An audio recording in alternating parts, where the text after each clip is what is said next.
So, okay, we do have the vignette stuff to kind of go over, but that's effectively taking place at the end of session. So it's very much, it's recorded in the correct place and timeline rather than us having to put it back in earlier, like it did for Morin and Filibuster's vignettes. So, with that being said, let's try to start this off on a normal thing first and say, where did we start last time? What did we do in session last time on Dungeons and Dragons?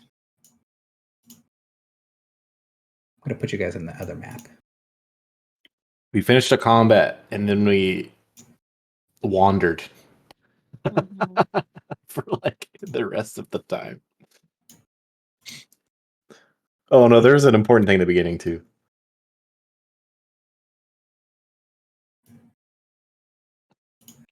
Would you like to elaborate on? There was an important thing in the beginning. And by we I mean I dove into the big sludge pool and then poured some holy power into the orb that was down there, and it spit out a spirit, a ghoul version of the spirit we were talking to. Spin up his body. His body, and then we reconnected them. Or I don't know exactly what, but they had Griffle severed their connection in some way, and that I don't know exactly what that did, but it did a thing. But I think it would be helpful if Griffle spoke on it because she's the one who interfaced more.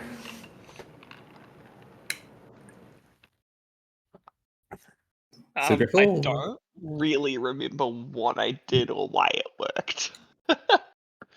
So there definitely was a tether between the two, and you guys had found out from the information on the ritual in that other room that this had been done to a bunch of the high priests, and this guy Shenwei, when you broke the connection, it sort of disconnected him from the ghoul, but also forced him to be someone with a personality or fade from existence and die. And he was successful in the first part of it, which was quite nice. I'm glad that he did not just vanish in the middle of that action, because that would have felt really bad. So once the connection was severed and once he was able to like realize, oh no, this is not just a repeat of the terrible things that have happened in the past, that people have come in here and then gotten eaten by the ghouls and added to the biomass that is the slime. What's up with Shenwei? Like, what's his deal? Who he was is an he? accountant for the church.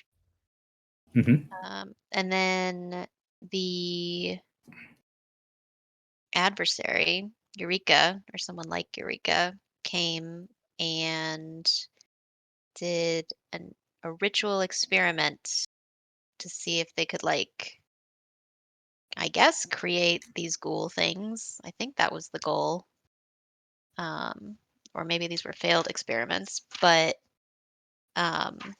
we are pretty sure Lord Shadowmansel is the one who actually helped with that process. Yeah, so it would be, I think, clearer to your characters that this wasn't really this was not a trial run. This was done with purpose. This was done on repetition, and this was done with like specific malice against these priests and against this temple. Mm-hmm. Yeah, because I know Morin was exploring the ritual, and it like connected with him being partially dead. That is the assumption, yes. But yeah, I don't think it was clear to me last time that this was. I wasn't sure if it was like an experiment to see if they could do this, or if it was like this is just a thing they come in and do.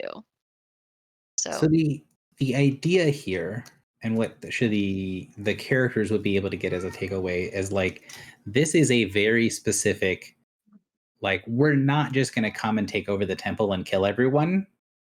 That would be too good for them, right? This is we are going to not just destroy these people and destroy the temple, we are going to desecrate things. We are going to take things, to, layers past overkill that there are no names for, right? And that's intended to be kind of the thing that your characters would recognize is the kind of vision that you got from I think last sight vision, or one of those divinations. One of the visions that came through would give you the impression of like they had won, like there was no resisting, and then the ritual took place after they had been sort of completely defeated. And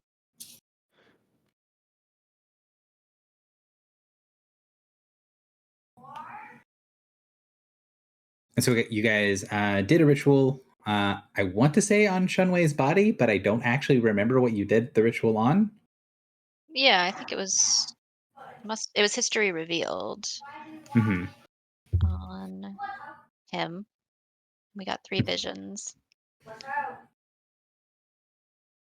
And one of them was the casting of the ritual.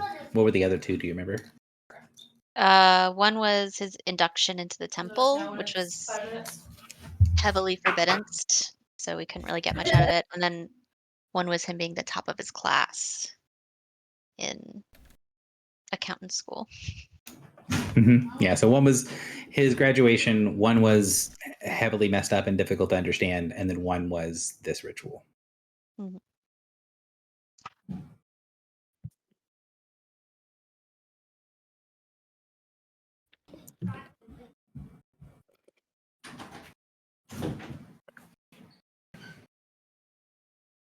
So we do this, and then once you kind of pull, and by you I mean mostly Griffel, I think, in that conversation was kind of pulling Shunwei back into the fold and getting to talk about things that he was comfortable with. What did we do? Where did you guys go from here? What did you guys do from here?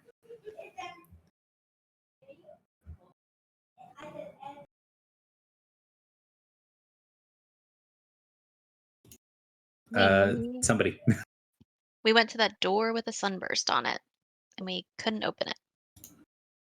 Yeah, so I'll move you guys from here back over to our splash screen thing, and you got to this door, which is just down the hallway, sort of north and east. If up is north on that other map, up and to the right, so north and east of where you were, and could not get past this starburst doorway. And then the DM very clumsily tried to do a thing with the room continuing straight. And actually, I think, let me see if I can copy paste the layer that all this is on. I think I can. Gary, you can't notice the absence of a reaction to something. I know. Hey, again, He knows that now. I'm always learning, right? Like, I don't. Part of me feels like, yeah, it might not have worked the way you wanted it to, but part of me feels like that may have actually just happened because, like, 4 of the 5 of us just completely ignored it, and Griffel didn't make a fuss about it. Yeah, it's very in character. If you guys were like, nah, that way is not interesting, even if by like omission of making it, like remarking upon it, Griffel would 100% just be like, yeah, all right, like. So I copied and pasted my terrible map over here, that I 100% should have done before session. But here's our map. We started here in the, draw everybody's attention to it. Here you go. We started in the church, headed down this hallway, got to the intersection, could not go through this door, so headed down here. And then where'd you guys go? Because there's a couple different ways you could go from here. Where'd you guys go once you headed down, like deeper into the temple proper?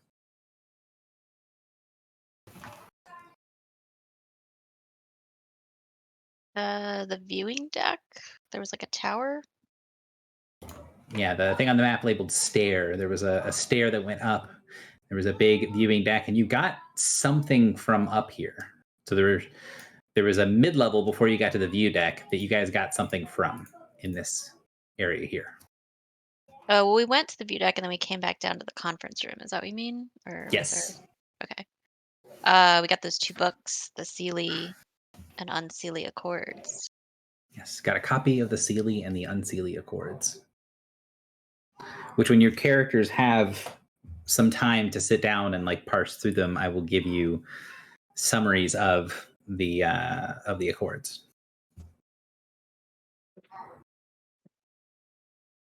What was in the viewing platform? What was up here at the top? Philly, I'm going to put you on the spot. Repeat the question. What was up on the top of the viewing deck? Oh, some sort of dangerous. Oh, wasn't it like it was like nuclear shadows? Or is that the other room? That's the one you're thinking of. It was the kind of nuclear shadows in the top of the viewing deck. And what is this, like the map that we're on now? What is this place? Like, you guys have seen this in a different vantage point. What is this thing? I do not have an answer. Can you remember? JP, do you know what it is? Like, I'm thinking like an observatory, but I think I'm wrong, but that's what's popping into my head. I feel like the top part was the crystal, but was the whole thing the crystal? Yeah, so you're inside of this thing. The very top of it is this crystal here. And where the observatory is, because you're right, it is an observatory and it's got little telescopes and stuff. It's below the surface level of the lake of molten metal. So it's kind of purposeless now as an observatory because it's effectively below the surface, but there is a little spike up at the very top of it that sticks up above the surface of the liquid metal lake. That is what you can see from the outside.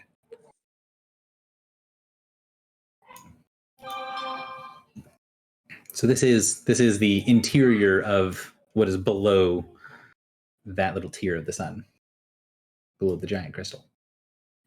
And what'd you guys decide to do here? Leave. Yeah, didn't get something it back and happen? then leave. Something happened that like freaked us out. Like, weren't the shadows moving or something? Yeah. Yeah. It was like Harry Potter. We were like, let's go. I don't know what. There's a part of Harry Potter where shadows move. No, like the Portrait paintings and pictures. stuff. Portraits. Yeah. Gotcha. I was like, was there part of that where like Dementors attack, but it's in shadows first? But No. I do not know Harry Potter very well. All right, so you guys head back down, and where to next?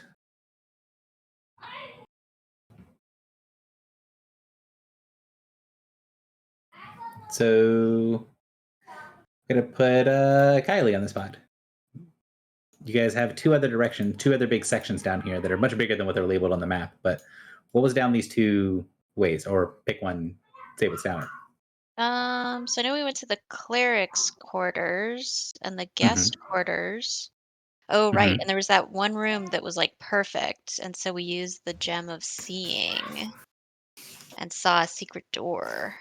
Yes, you use the gem of seeing to bypass the entire challenge that I had set up there.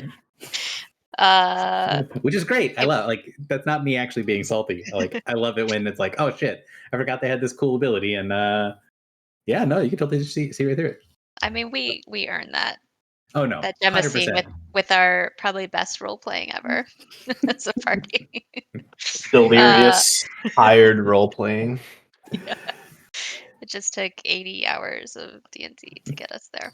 But yeah, it was the lair of the sire of On and the Night King. He had like been there for rehabilitation to be redeemed. Maybe when this attack happened, and I think the ghost said that they thought that he had left, but this room seemed to indicate that he had hung around at least for a while. Yeah, so the ghost said basically he thought that the vampire had left the temple before the attack, and then he left the temple a while later. The attack happened, and sort of thought that maybe there was some kind of connection there between like the temple being sacked and this evil entity supposedly coming for redemption. and then the temple gets destroyed. So you had that like he doesn't know for certain, but it is a little sketchy what the timing is. And then, but he made it clear that he would have been the one to know if there was something like this in the guest quarters that went very wrong. He would have had to like get the resources to fix things and do repairs, and like he would need to do like manage the logistics and the money. And he did not know that there was this apparent fight in the quarters of the vampire who was there seeking redemption.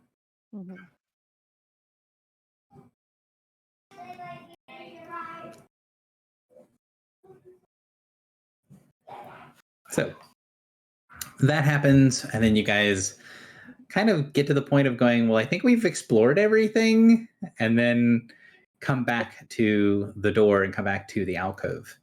And that is where we have our vignette as Griffel is able to see the cave that the others were not able to see.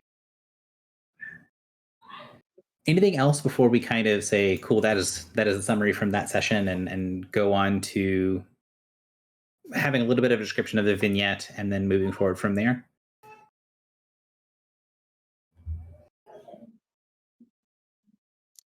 Yes. Yes, that is it? Or yes, you have something else? Oh, yes, that is it from me. Okay. Well, unless somebody says something, then I'll go ahead and kind of do a little bit of what it looked like from your all's perspective. There was some sort of barrier that Griffel did not have any problems passing back and forth through. And you guys could hear her when she would like talk through the barrier. And she at one point handed one of many either a notebook or a page. Did you hand her the whole notebook or just a page from your sketchbook? Just a page that I took the notes on.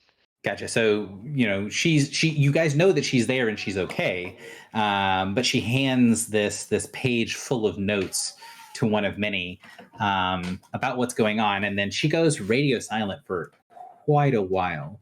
So in sum total for the characters that are not Griffel, she's gone into this little hidden alcove for about 2 hours.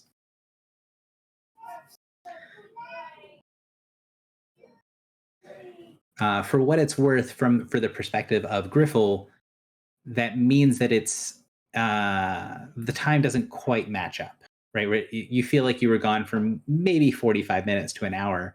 Finding out when you get out the other side that it was more like 2 hours is going to be like, oh, that feels like I was in there for a lot less time than that. So she goes in, she hands back out a page to one of many that is a decently well copied list of a bunch of things in deep speech. And it's one of those things of like, it is well done enough that this is like someone drawing something that's written, if that makes sense. Like it's clear that it's not a language that she's familiar with, but she's good enough at drawing it that it's not impossible to read. Gotcha. So you're able to figure out that this is the list of a bunch of place names, specifically a list of a bunch of place names of things that are on Sulban, specifically most things that are around the inner sea. And so what I'll do, so that's, I think, the only bit of I've handed something else out for you to recognize. I will hand it over to Griffel as she steps out of the vignette, and everyone else is kind of like standing there being like, what the hell just happened? Griffel, it is on you. So what do you say happens for the rest of the group when you step out of there? And everyone will see as she steps out of the wall that for this brief moment, you get this image of this crystalline cave behind her. And there is this bright flash of sunlight, and then it fades away. The wall looks like a wall, and the golden light around Griffel fades back, and she looks like herself again. Cool. So I step out, I look around, and I'm like, what are you all sitting around for? We have work to do. Come on. Up, up, up.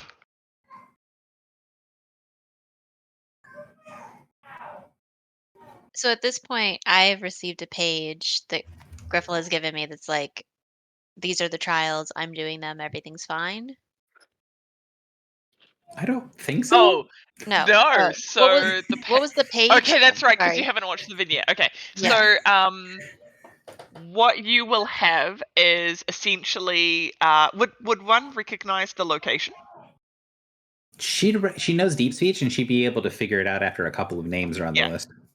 So you essentially have a map of the Circle C with place names written in deep speech. Right. But I thought you said before that you handed me a page that explained some stuff. Maybe I That is misread. the thing. That is the page. That's the That map. is the Oh. page, yeah. So So what I would have said when I handed it to you is, this is a map. It seems to predate. Predate the founding of Flace. We might find something interesting on it. but like, I'm sorry I didn't watch the vignette yet. But so like we see you walk into a wall, Mhm. and then 2 hours later you come out and hand me this map, and there's no like. No, so I Okay. walk into a wall, and I would say probably 10 minutes later, I come back out, hand you the map, and I'm like, there's a cool table in there. It showed an ancient map. I can't read deep speech, but I know you can. Here's the tracing that I took of the map. Gotcha. And then you go back in. Yeah, Yeah, and then I go back in. Mhm. And she's radio silent for about an hour before she pops back out. Like she's, there is an assumption that like she is right next to you guys effectively. Like she just never gets more than like 30 feet away from the party in like actual distance.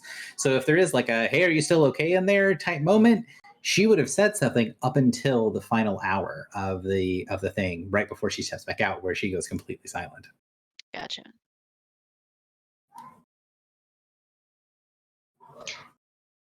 Griffel, I have translated your map. These locations are near the inner sea, but more importantly, what has happened to you in there? We lost contact. How long has it been? It has been at least one seal since we have heard from you. Oh, I see. Uh, the experiences are strange. I think I went somewhere else. Not my body. Me went somewhere else. And you can tell like I'm having trouble describing. Were um, these, was this the trials? Are you a Morning Lord? I believe so. And Gary, am I able to the fox is in me, right? Mm-hmm. Can it come out, or is it like, You've how not is tried it yet. like? Okay, I want to try and call forth the fox. So you can, from the perspective of everybody else right now, you see that there is that sort of halo of energy that Griffel uses, or that Griffel can get us like a lesser version of when she's using her power for those that can detect the divine power, and a lesser version of when you do see her use her Morning Lord power, where there is a little bit of something there, and then Griffel, you can feel it, but it feels like the first time you've ever wielded divine power. It's this kind of weird, like uncertainty, right? Like it's this, fresh experience that it still feels usable in general, but it's like something has changed, and you're gonna have to a certain degree, relearn how to wield your power Hmm, because it feels I different, see. and divine power is very sort of intuition, feel based.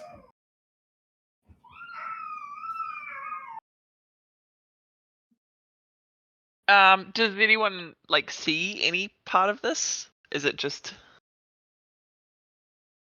like like an Hang internal on, thing, there's or a is there a?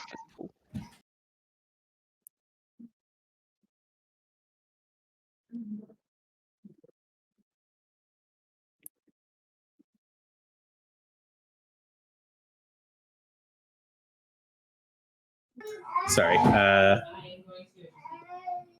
My daughter is dying.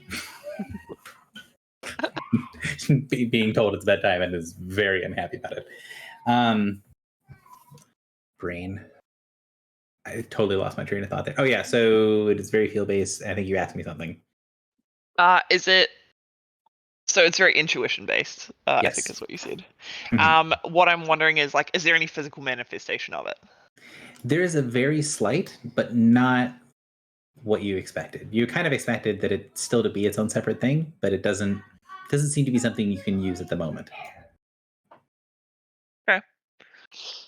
I just sort of shake my head and I go, things have changed. I believe those were the trials, and yes, I think I have completed them. There was a fox made of light, and it's inside me now, so there's nothing to worry about. Yes. I have entities inside of me as well. I'm sure it will be fine. Yeah, completely normal. Par for the course. Oh, and then I want to walk over to the sun door because that's like right there, right? Yeah, it's like right next to you. I want to stick my hand in. So you go and you reach your hand up to the like sand thing in the middle, and as your hand gets close, everyone can see this like sheath, this very close-fitting aura of light around your hand. And what you see in the sand for a second is the sand change and twist into looking like a very detailed version of a hand holding something with a chain around the wrist. You recognize this symbol, something that looks like way more detail than Philly could have actually like drawn into the door, but something that's like his manifestation of that holy symbol. And then everyone else can see just sort of like a sweeping thing, like a hand of a clock going really fast around it. And Griffle, as your hand is getting close, you could recognize the thing that's sweeping it clean and making it look just like the plain sand again. It's a fox's tail, just swipe, and the symbol is gone. Oh, so the symbol was already in there? It was, yes, because Filibuster, at this point, like 3 or 4 hours ago, had drawn his symbol into the door last. That's right. Okay. But you keep forward, you touch into it, and then you see the sand flow around your hand, and then it turns into sort of a miniature looking starburst or a sunburst like what's on the door. But then you see the edges of it sort of oscillate and change, and it changes to looking like the 11 pointed star for a second. And then it changes to look like several other symbols, like it's constantly morphing around. And you get the sensation that the door is sort of cycling through symbols, like it understands and recognizes you, but it's trying to get you to choose. What is your symbol going to look like? What is your approved pass key to get you through the door? Oh, hell yeah. I know exactly what it's going to be. So, let me see if I can get this real quick. All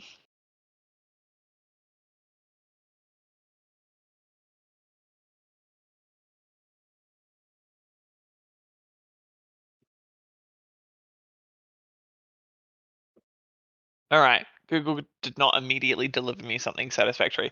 It is going to be a sunburst, but the tips of the sunburst are little foxtails. It's like a kitsune sun. Nice. So that you can kind of will it into things. You saw other people draw on the door, and you did yourself kind of draw on the door. But when you kind of think about that, you see the sunburst immediately change into looking like a kind of I think there's a like a nine tails thing that I'm thinking of that looks like it, where it's just like a circle of tails going outwards. And it changes to that symbol, and then you feel it sort of sink in, like lock into place. It glows. You see wards and things deactivate all around the sides of the door, and then the door goes and creaks open on old crusted hinges. And as the door opens, you see little bursts of like light and darkness, little sparks of gold that are kind of showering down from the side as these ancient wards have just not been turned off in so incredibly long that deactivating the wards around this door is causing all of these sort of little random puffs of energy to spark around from the door as it opens to reveal what remains of an inner study, of a place that looks like it had this massive central desk. You can see the broken remains of what was probably a couple of chairs in front of the desk and one large chair behind. There are wall-to-wall bookshelves, and the room itself is sort of built to the scale and size of the primary church, to where like it has these massive vaulted ceilings and enough space that it kind of gives you the sense of grandeur, right, of the temple, of like this is someone's, or this is the head priest's private office. And if you're in the private office, you kind of are being exposed to the wealth of the church, but everything here has been long since destroyed. And it doesn't look like it sort of fell into disrepair. It looks like there was some sort of major battle in this room with old burns and scar marks all over the walls. And you can see at the back end of the room, there's a little tunnel that looks like it goes back into a separate area, but it also looks like it's just covered in broken pieces of rubble, and the passageway behind is blocked.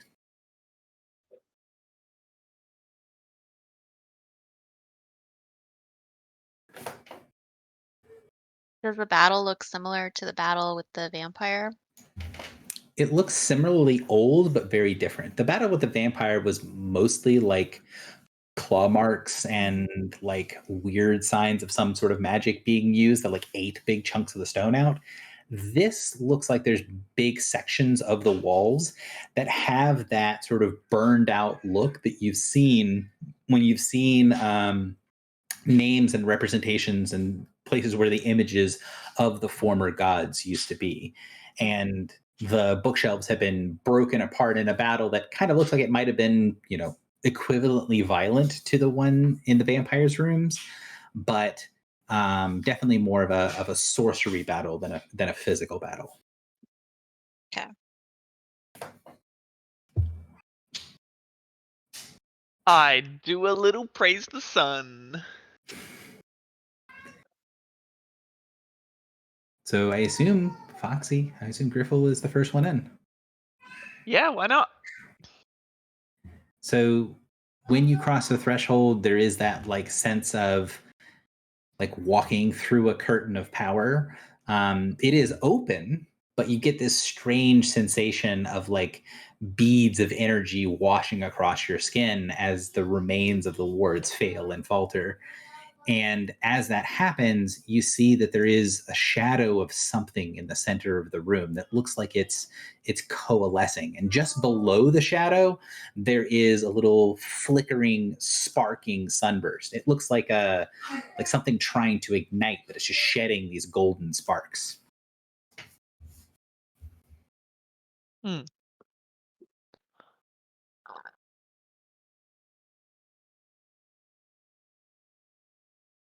I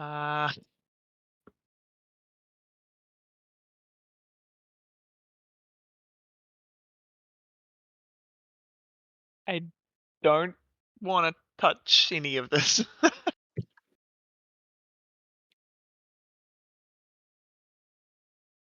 Do the rest of you guys want to come in? My wielder, I sense another symbiote.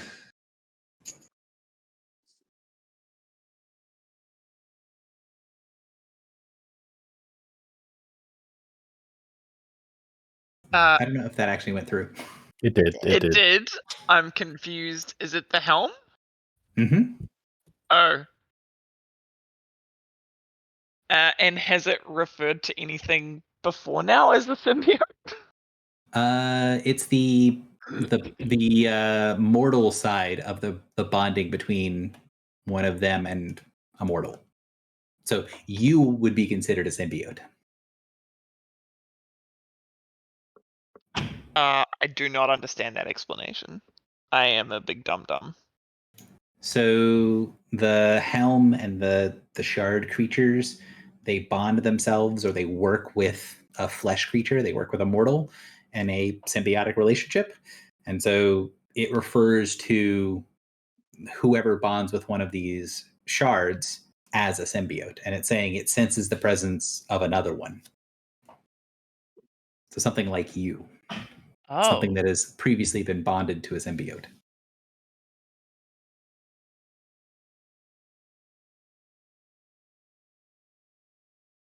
I think I said that wrong. Something that's previously been bonded to a shard, so it is a symbiote. Okay. Do we sense any? There's no life sign. Like, there's no one else in here that we can see, right? No, there's just that weird, like shedding of sparks in the middle of the room.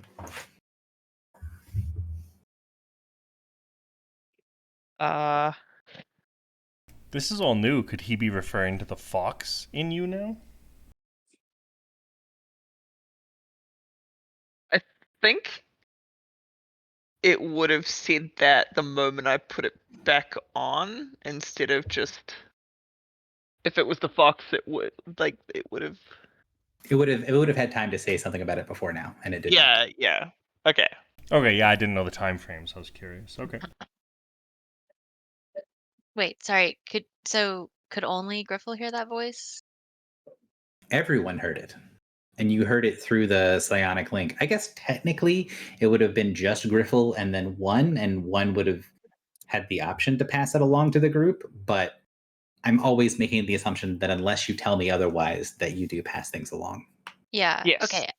And was that voice the voice of Griffle's fox? You don't know. I don't know if you in character have ever heard that voice before. Yeah, okay. Right. No, it's definitely the helm. It's the helm? Yeah, it's definitely the helm.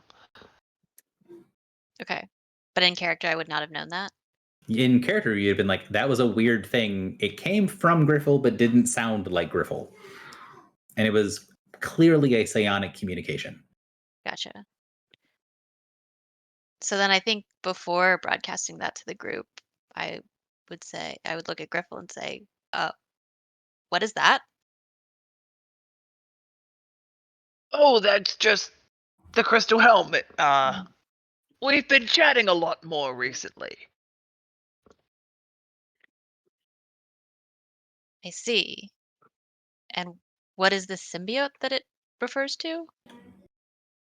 Oh, someone like me, a wielder, like someone bonded to. Everyone knows what the helm is, right? Yeah. Kind of, yeah.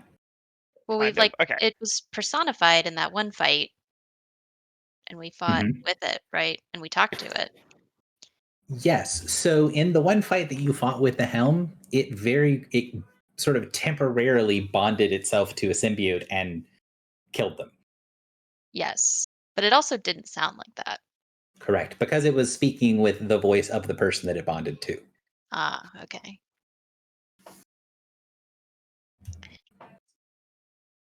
But yeah, I recall that I very casually did not mention that I knew the helm, if it didn't respect me, could take over. Cool. But it's fine because it respects me, so it's fine. Mhm. Yes, I too have an entity in my head with a tenuous balance. It is fine. I want to try and look around the room. If it's actually, I want to ask. Does a symbiote have to be living?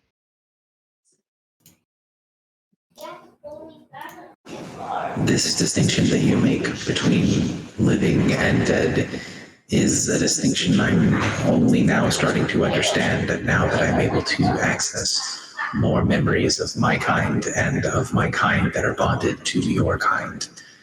This is not a requirement, but if it is an echo of a living thing, it is closer to me than it is to you. I look around for crystals. Only thing that you can see in the room is a destroyed room and then a little floating starburst about 5 feet off the ground that's shedding sparks of divine energy. Okay. I go touch the starburst. So as you approach the starburst, you see it swell, and then this cloak flutters in the air around the starburst, and you see this entity sort of build itself out of that starburst. Like the stored power of whatever that thing is creating this image around, until what you see in the center of the room, floating there, is this.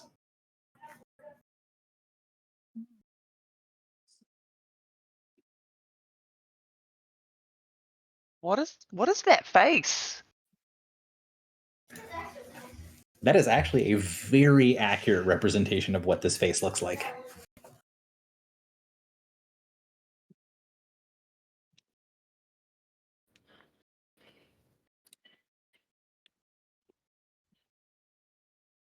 It's almost like there is a skin tight mask over the face, and like golden pinpoints of light that are glowing through the face to look outwards.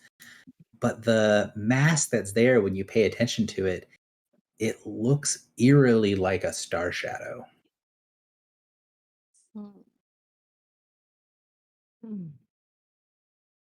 But I'm not getting any pings. No, you're not.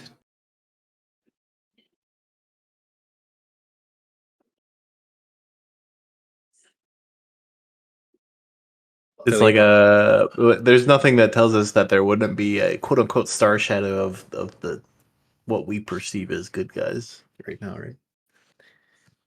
maybe Because not. the star shadows are like avatars, kind of. Mm-hmm. Is this a sun shadow?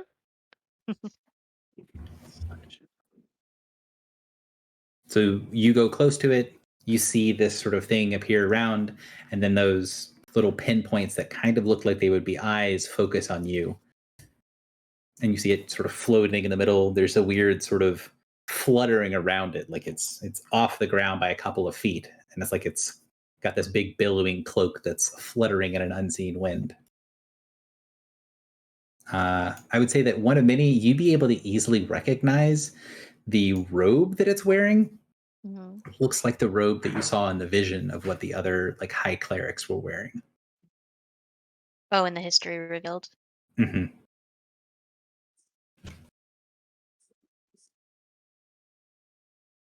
Can you speak? I have a voice, yes. You are very temporally far from me. I do not have long. But you are the new herald of the temple. I sense the blessing of the Morning Lord in you.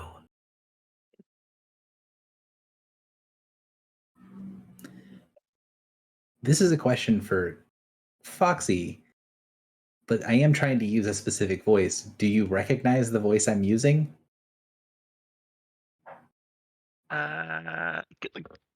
Give me a sample.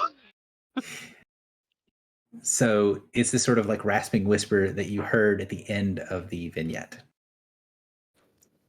Oh. The character would be able to recognize it because it'd be more distinctive than my own voice acting is.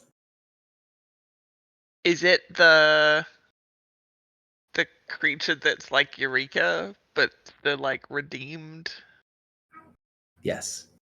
Oh shit. Okay.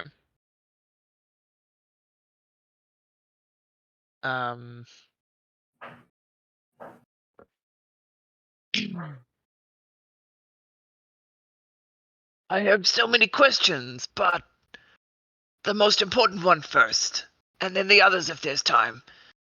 We are looking for is it a tablet? What? I've always Glyph. been a little bit fuzzy on the like physical description of the boars of these things. It's just a symbol, but last time it was on a tablet, but it's the glyph really that we need to see. Right. So it could be on anything. Okay. Yes. And there was something it was called. Wait, I'll look, but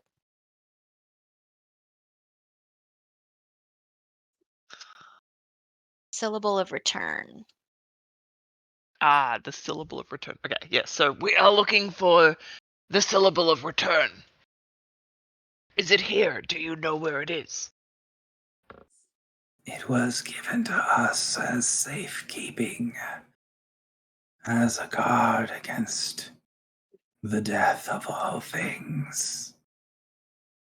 I would never allow it to be taken by one who has not passed the trials. Yes.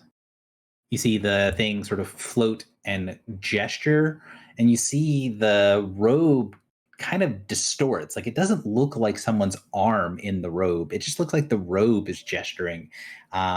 Like it doesn't have any weight behind it, and it gestures down the hallway where there's all the like the debris and stuff that goes further past the quarters.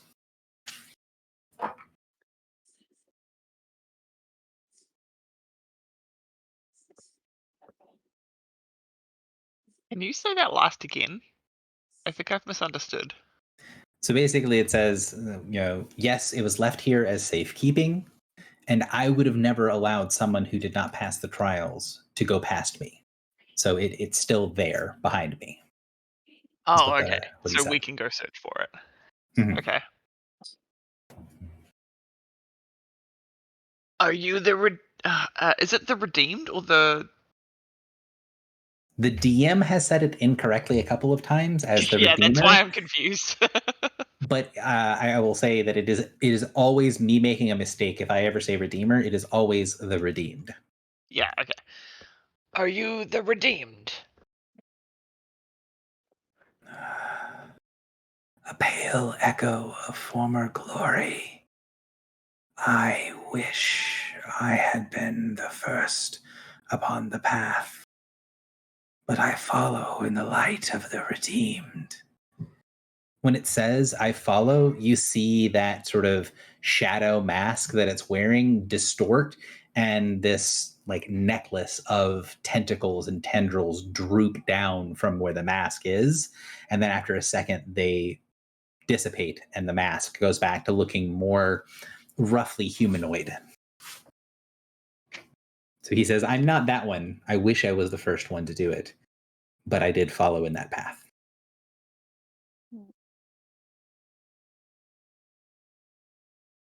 Are you of the same? Is your the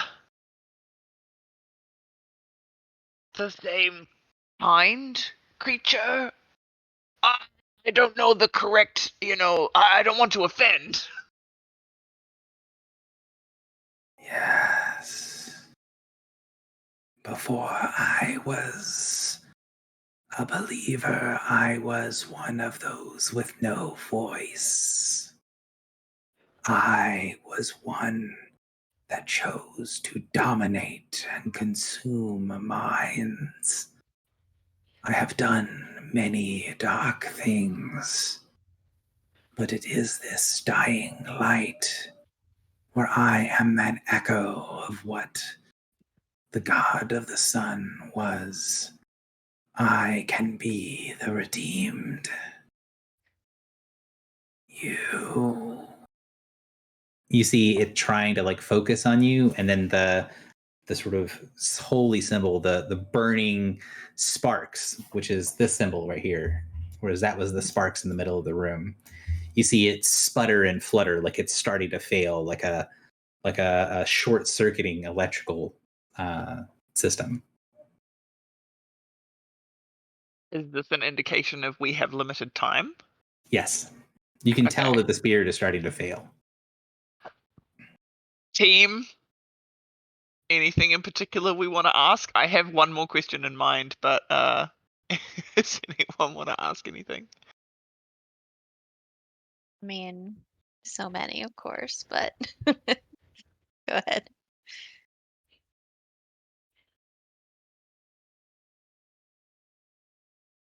No one else? Yeah, like any particular topics that we want to like focus on, or I'm I good. mean, I think I'd want to get to like any background about why they're doing this, but I don't think that we really have time, and I don't know. yeah. Do you mean why the adversary was defiling the temple, or like why the people who defiled it? Yeah, like I guess anything that they know about the mission of the adversary or anything related to the history of this, but Right. those are big questions we probably don't have time Those for. are big questions. Okay, I now have 2 questions, I think. Do I get the I mean I guess I probably don't get the sense of like how much time specifically. So the more important question is we are fighting the adversary. Do you know of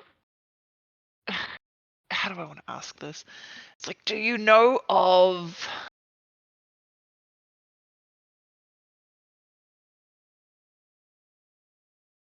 like I think I'm trying to ask about like methods that have worked or like um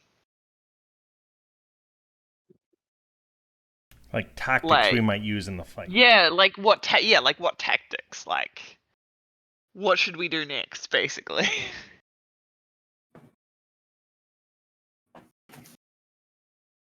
Yeah. So how do you want to say that?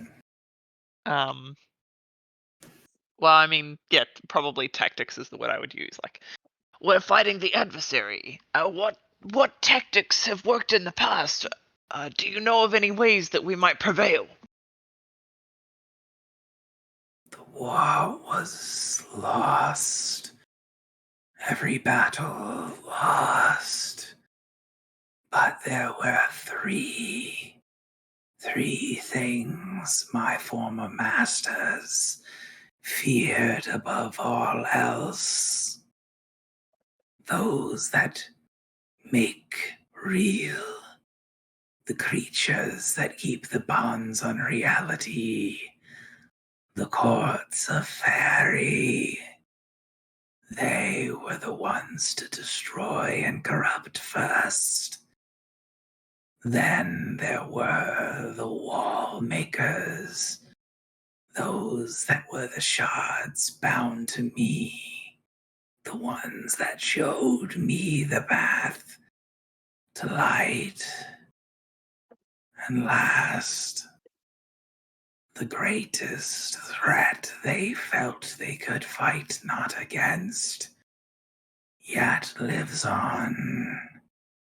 I feel even now an echo.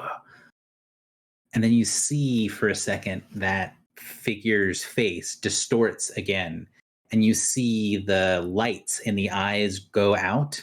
The light that's sort of horizontal, where basically a mouth would be, disappears completely. And that interior is this black void. And then for just a moment, you see it relight in front of where the creature's forehead would be.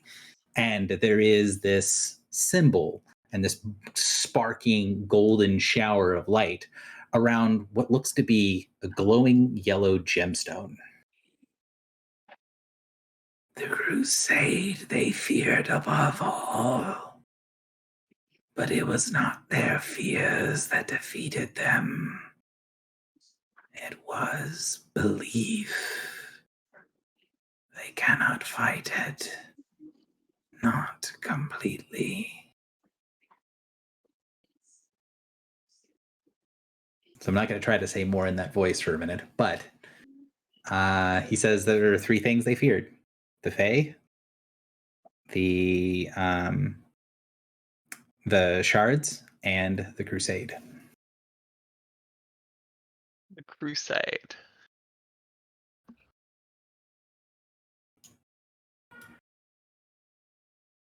So, like, the gods, right?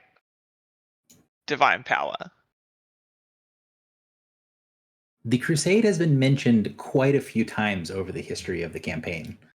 And I think in character, you guys might have your attention drawn to Drak.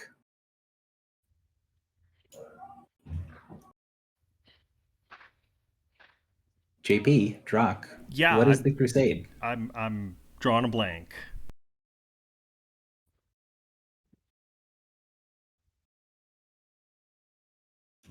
Is it something to do with the battle mines? Like, Champion Amoth?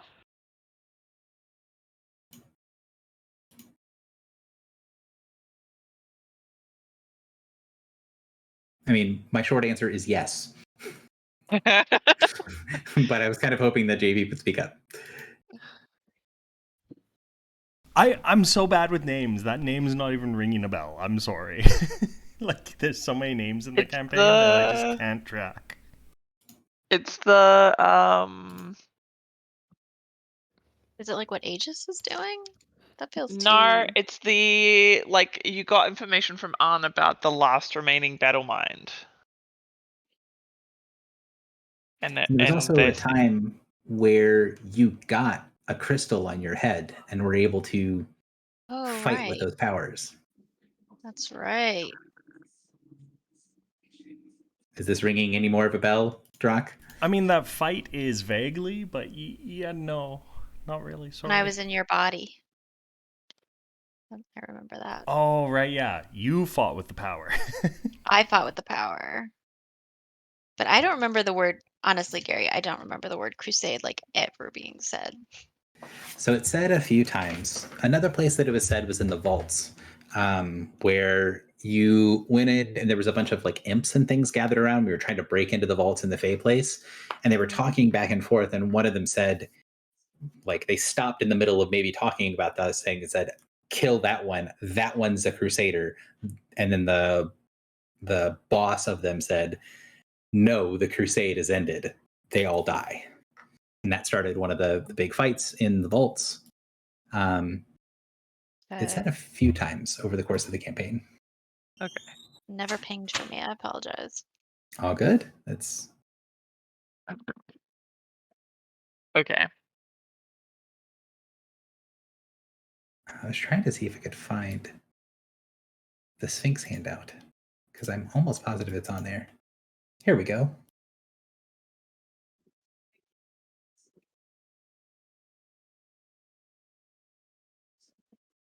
I don't know if that showed because it's already in Player's Journals. It did. Yes. Yeah. Oh, yeah. That's right.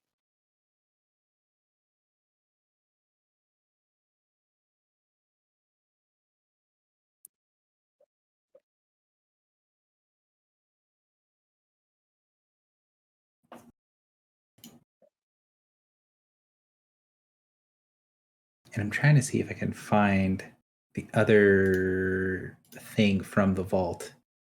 But the DM does not have this organized well enough to be able to very quickly find the stuff from the vaults.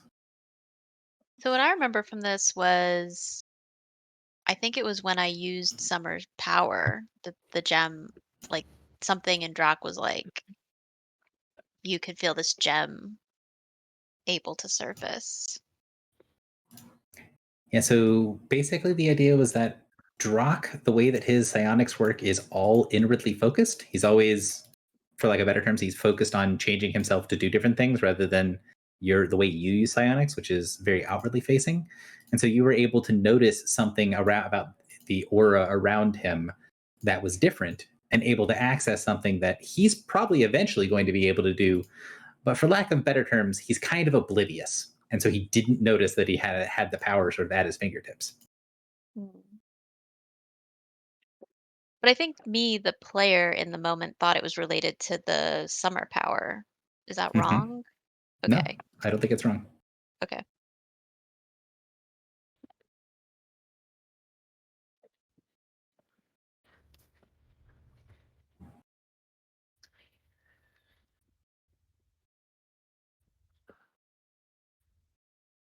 I think the best way for me to do this is I'm going to see if I can actually, not for right this moment, but for later, I'm going to try to pull up a timestamp from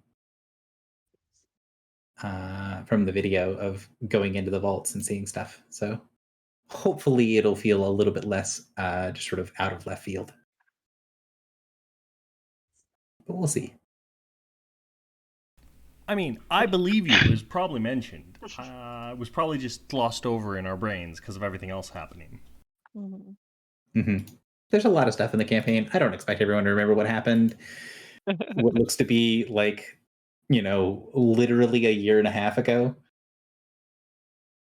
Okay. Um. The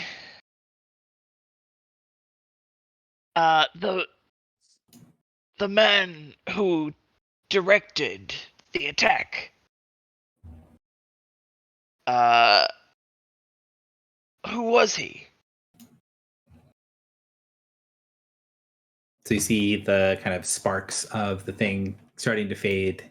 It goes away, and you can sense that the creature sort of flickers, or the spirit sort of flickers in and out of existence for a moment. And you get the thing for a second that it's like not going to answer at all. And then it says, I'm too close to the body. The things they did, I don't.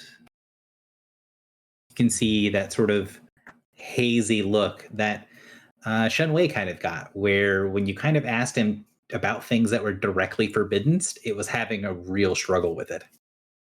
Right.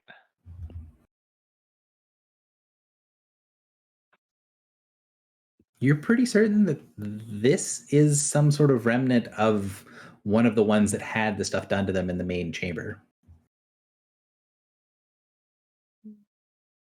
Was it Shadow Mantle?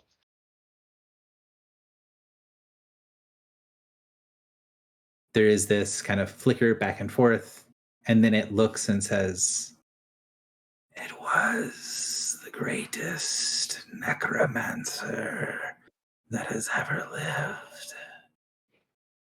I do not know a name. You see the thing continue to fade, and then the spirit starts to break apart. You see the warding magic, all of the divine energy sort of holding it in place, are starting to break and fall apart. And then you can see as it's going away, say, I should have invested more power. But who could have foreseen how long it would take for the next dawn? And then the spirit finishes sort of shattering and shifting away, and you see little bits of sunlight, little pockets of light, sort of kind of like little miniature fireworks go off in the center of the room as the spirit completely dies and is destroyed. Damn. I had one more question. I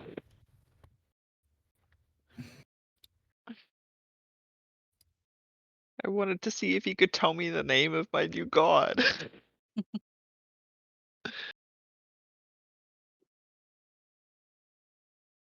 So One, you're good at breaking forbiddances. Am I? Help a brother out.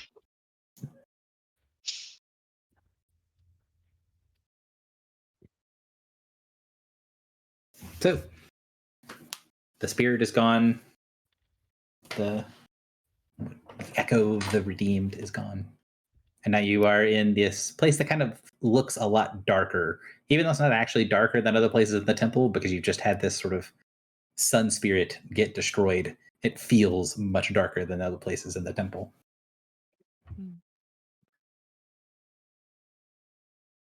Can we see what is down the hall. Like it gestured down a hall when we asked about the glyph, right?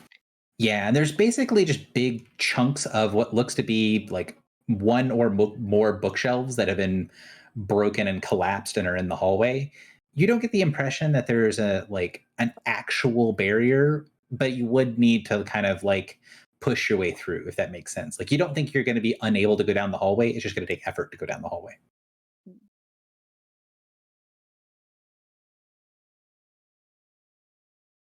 Like this would not be an actual barrier for level 1 characters, and y'all are not level 1 characters.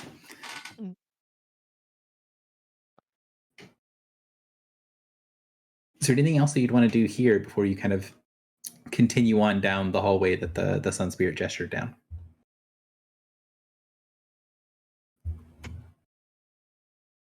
I mean, I would glance around to see if there's anything particularly of note. But you said the room was pretty much just like destroyed stuff, right? It is very much destroyed, and there would be reasonable kind of an expectation that like seeing a destroyed library, at bare minimum, one of many would go around and try to look at books. But you can tell that like the books have big chunks of them that look like they were burned from the inside out. And unlike the conference room upstairs, where you're able to find 2 books that had been warded to not be destroyed, everything in this room looks like it would have been pretty much unusable, when this first happened. And now that it's been thousands and thousands of years, a lot of the books just instantly crumble to dust when you touch them.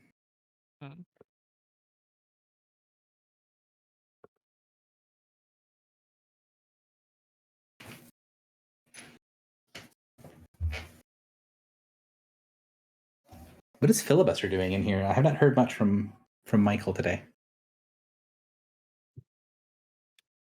His take on being in this room filled with this divine spirit.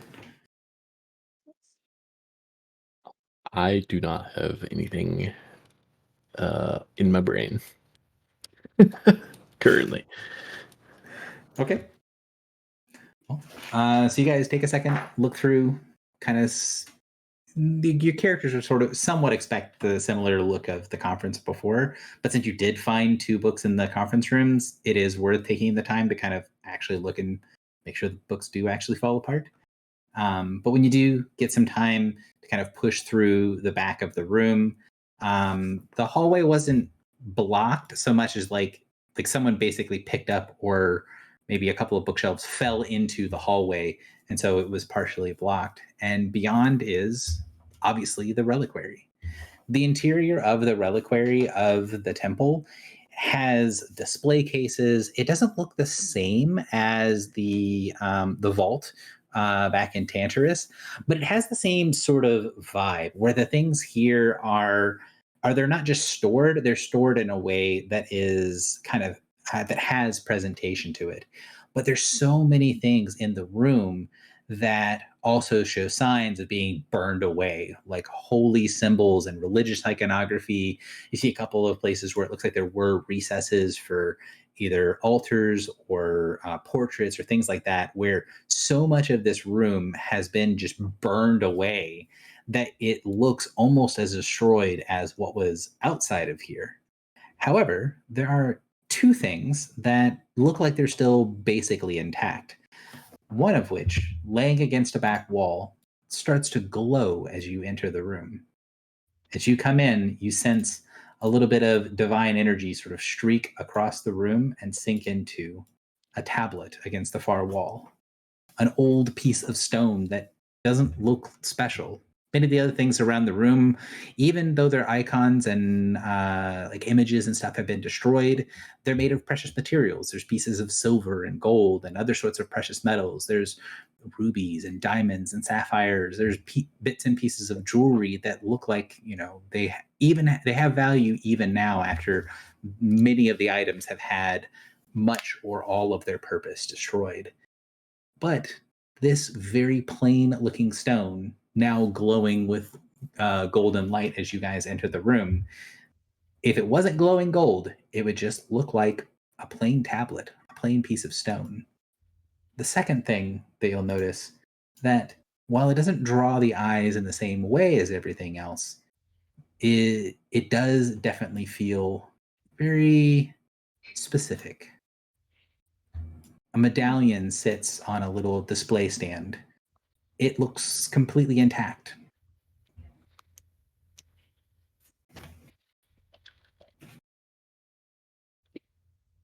Is that your I'm fox, assuming it's the Griffle? I'm assuming it's the fox thing, but Yeah, Is it's this it? medallion. holy symbol.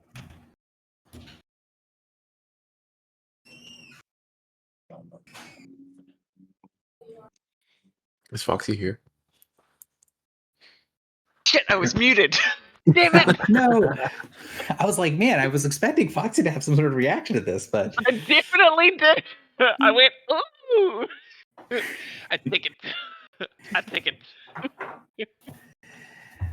so yeah. As soon as you see that, and you see it fits in the palm of your hand, and as soon as you touch it, there is a little chain that's behind it. It is more like an amulet, meant to be worn as a necklace than anything else. But when you pick it up, you can feel the symbol that you're wearing, the kind of old broken thing that you've had before. The power of it fades, and you feel the light in you flood into the Foxhead medallion. And for a moment, people can see what looks to be like a fox made out of light that glows around her chest, and then it looks like it wraps around Griffle's chest and then kind of runs down the arm, going underneath the arm and then on top of it, and streaks into the medallion. The medallion doesn't look especially magical. It just looks very well made. And it's made of some sort of gold alloy that is not as soft as like pure gold, but definitely has the same luster as gold. Nice. I definitely want to display this in a way that I have never wanted to like fully display my other holy symbol. So I will hook it onto my belt. Cool. So that's what Foxy goes and does. What do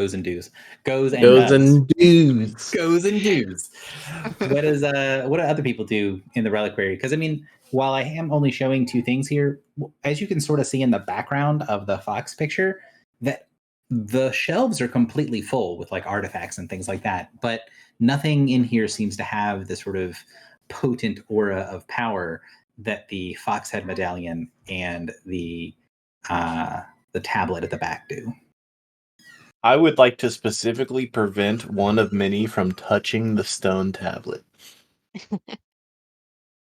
So I imagine that Why? means Philly goes to pick it up. No, I will not pick it up. I'm gonna swat her hand if she tries to touch it, though. I was totally gonna ask her to be the one to grab it.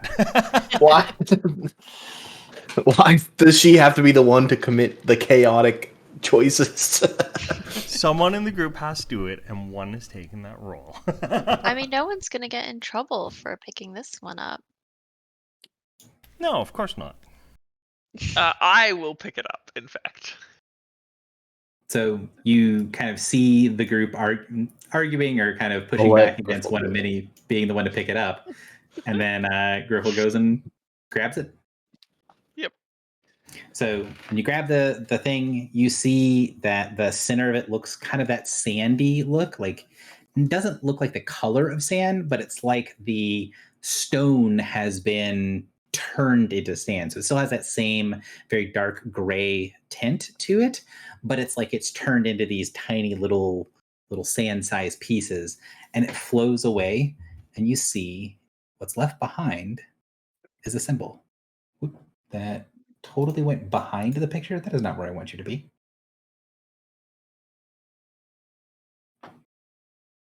Yeah, that's our boar symbol.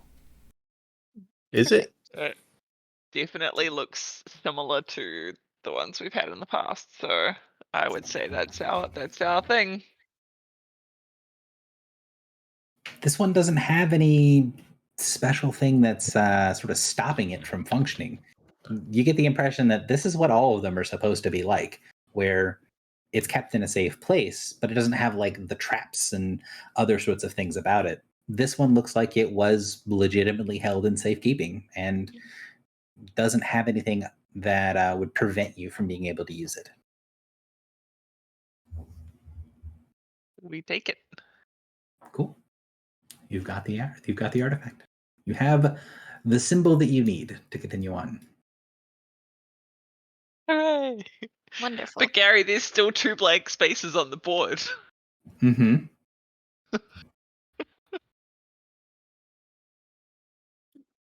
So, what to now?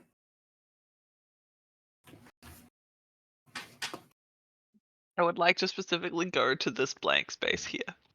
Specifically try to see what it is that we've missed, because damn it, it's on the space. So there's no sign of a struggle in this area, right? Like No. the This ghost place looks like it's pretty intact. kept it intact. Okay. Mm-hmm.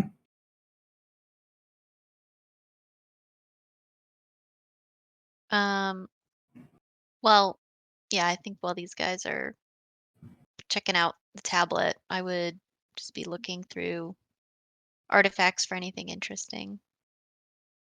Are you on the board somewhere? Let me. Top left. Yeah, let me do something real quick. Skills.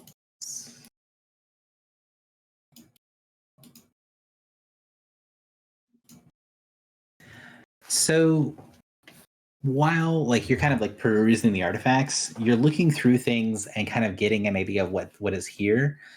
In my head, I'm thinking that one of many is not necessarily looking at them for like actual monetary value, like seeing something that's a diamond that's the size of your thumb. I mean, it's valuable, but it's not something that from my understanding of what a mini would be like, oh, I'm going to focus on that's being, super expensive or whatever. Yeah. But she's kind of looking over and sort of noticing that the style of all of these things, it's kind of completely alien to you.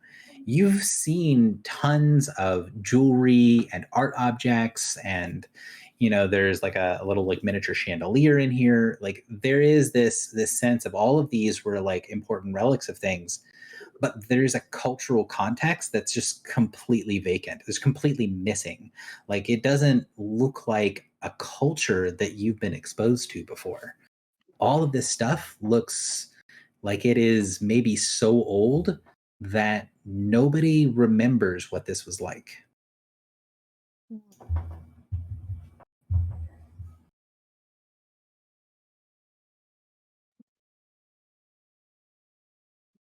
So I don't know if everyone else is familiar with like the Minoan stuff, but if you're familiar with like linear A and linear B and how that's something that we have basically like modern humans do not have any context for what that stuff is supposed to be because there's a historical break that we don't understand how that stuff happened. That's kind of what you get here is like everything here feels like it's part of an ancient civilization that was completely lost and you don't have any connection to it. So you see some things that have markings on it that look like it might be writing, but the writing system is so far gone that you don't have any start points. Mm-hmm. I think I would take a few examples of things to show to Hatterai. I feel like he'd be interested. Okay. Like, if there was a diamond as big as my thumb for science. I will part of the DM is hand waving a lot of money things. I know. Is that the assumption that yes, you guys occasionally come across these treasure troves, but so that this is narratively keeping you guys flush with cash. Mm-hmm. But we don't have to like write down. You have gotten 174,515 gold pieces. Please spend after you have divided it evenly among yourselves. Yeah. But Please if there's also anything with, carry like, this script on around it. in individual coinage. Mm-hmm.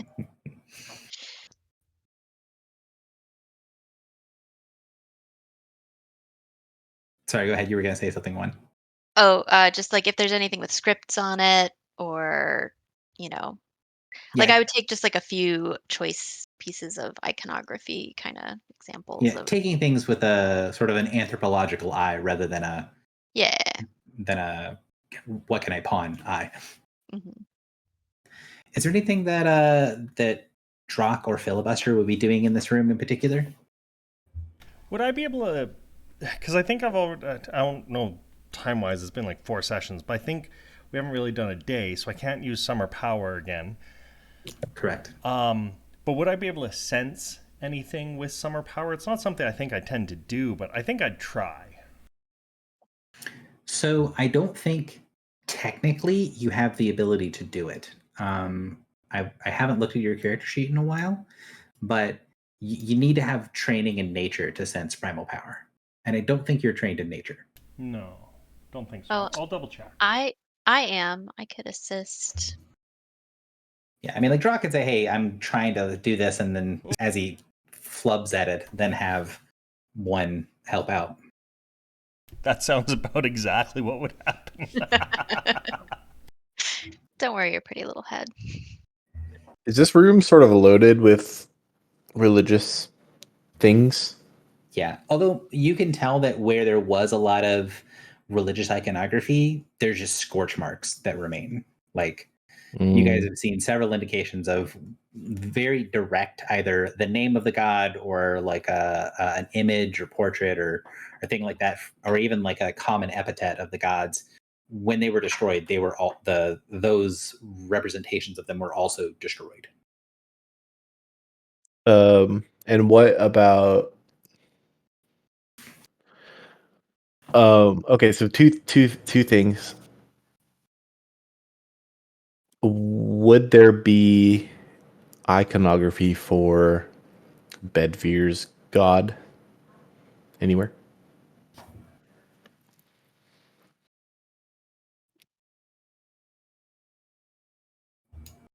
One sec, I'm making checks. 1 second.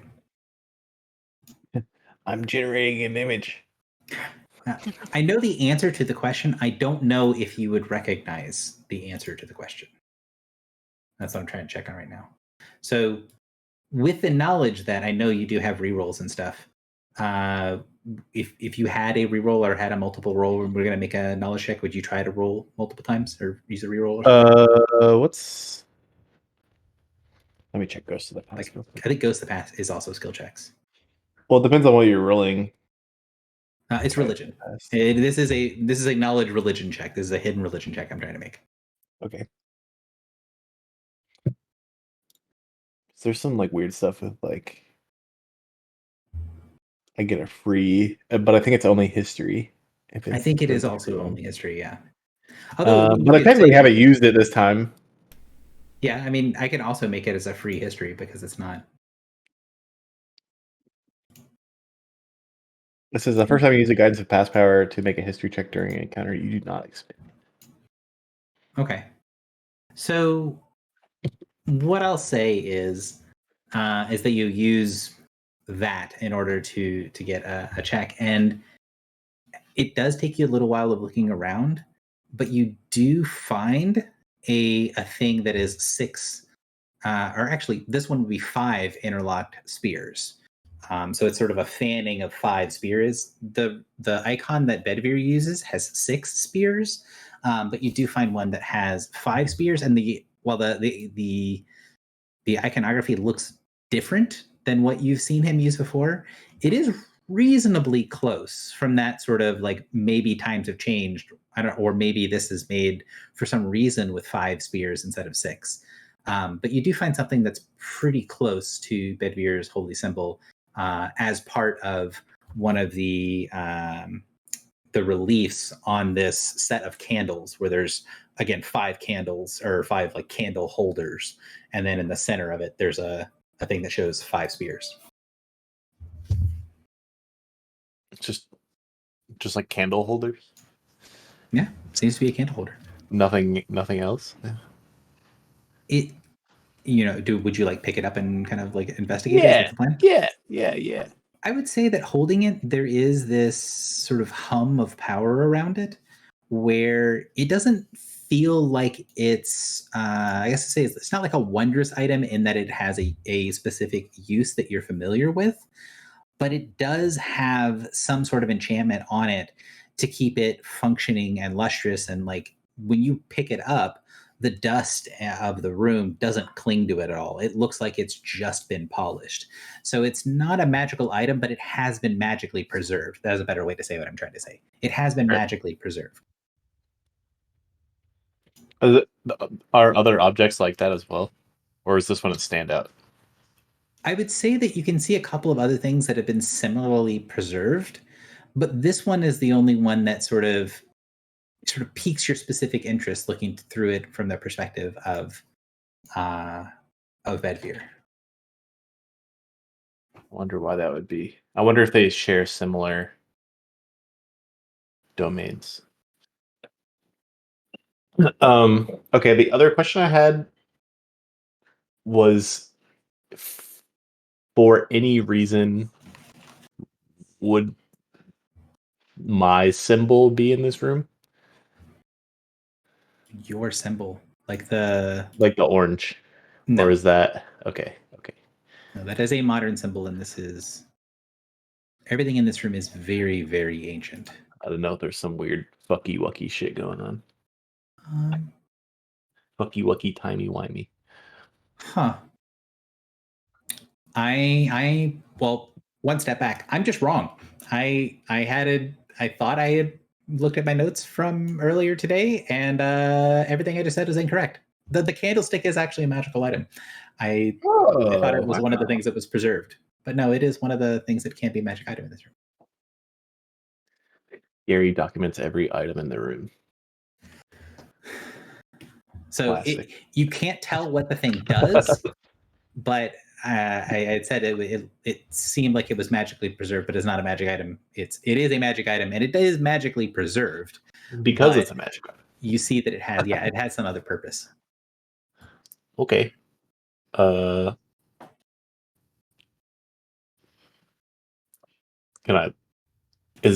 there a candle in it?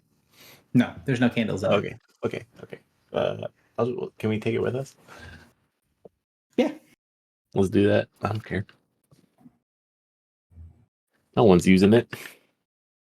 Those are the two questions I have. I don't know anything else. Okay. And so Drock kind of looks around the room trying to find some sort of primal power, is unable to do so, and then kind of turns sheepishly towards one of Minnie and's like, hey, could you do the thing? I can do the thing. Do the thing well. Please. She'll do my best. A nature check? Mm-hmm. All right. I will say you take the better of this, whatever you roll, and 10. Because you guys are going to take some time here, so you can take 10. Okay. So 3 more gets you to 26. Which I don't think. I'm not going to rely on my notes again this time, or I am going to rely on my notes, not rely on my memory this time, because I don't remember. So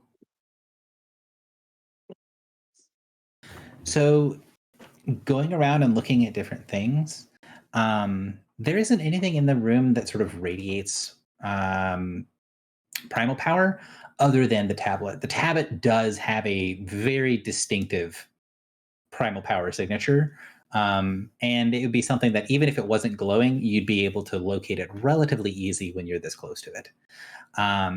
But what you can see on a shelf that is directly below where the tablet was stored, there is a sort of long greenish metal gladius that has a handle and a hilt that looks like it's long since been corroded away. But you can see bits and pieces of what looks to be bone on the handle guard on both the top and bottom. Although, like I said, the handle is completely corroded. That thing does not radiate primal power, does not have any primal power, but when you push your senses over top of it, it's like it resists being looked at. Can I go over and look at it more closely? Yeah. Would you pick it up? What would you do with it? Do I get the feeling picking it up would be a bad idea? It doesn't have any potent auras around it. It just seems to, and when you kind of switch over to using your arcane senses, it has a very slight magical aura, but it doesn't seem like it is dangerous or even especially powerful. Sure, I'd pick it up. So pick it up. It's pretty heavy for how big the sword is, and it is a little bit awkward to hold because, again, like where the covering would be to make the grip of the handle is basically dust now. But you can pick it up and hold it. It's a short sword. Okay. But it seems to be made of some sort of material that you don't really recognize. It's a sort of green, but it reflects light very strangely. So when some angles it looks kind of like green, some angles it looks slightly golden. It's very weirdly reflective. Is it like a green metal or like a green stone? It looks like a green metal.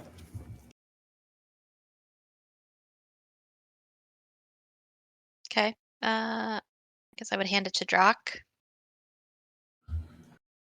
Drock, do you take the blade? Yeah. Do I sense anything or? Your hand immediately goes numb when you touch the blade. Oh.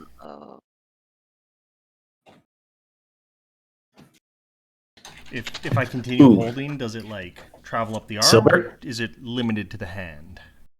It immediately burns your hand for 12 points of necrotic damage. Quicksilver? Question mark? Or Winter Court? Ooh, So- good. Do you let go of it when it burns you? Yeah, I'd probably let go if it actually burns me. So it makes this weird metallic clanging sound as it hits the ground, and you withdraw your hand, and it takes a few seconds for you to sort of shake your hand for it to get feeling again. And you can feel that it didn't burn your glove at all. Like it didn't burn your gauntlet. It burned your hand through your gauntlets without damaging your gauntlet at all. Oh, so totally normal. Mhm. Can I summon Sharp Prey? You can. Can I pick up the sword and hold it out to Sharp Prey and say, "Is this from your other?" It shakes its head no. You can Do you know? see it looks very uncomfortable looking at the blade. Okay, so maybe it is Quicksilver. Because we talked with Sharp Prey about Quicksilver before, and it called it something. One of the things that it calls the Bane. The Bane. Is this made of the Bane? You see it tilt its head slightly and then give a very strange, sort of, nods its head no, but in a very hesitant way. So that it's saying, not technically no.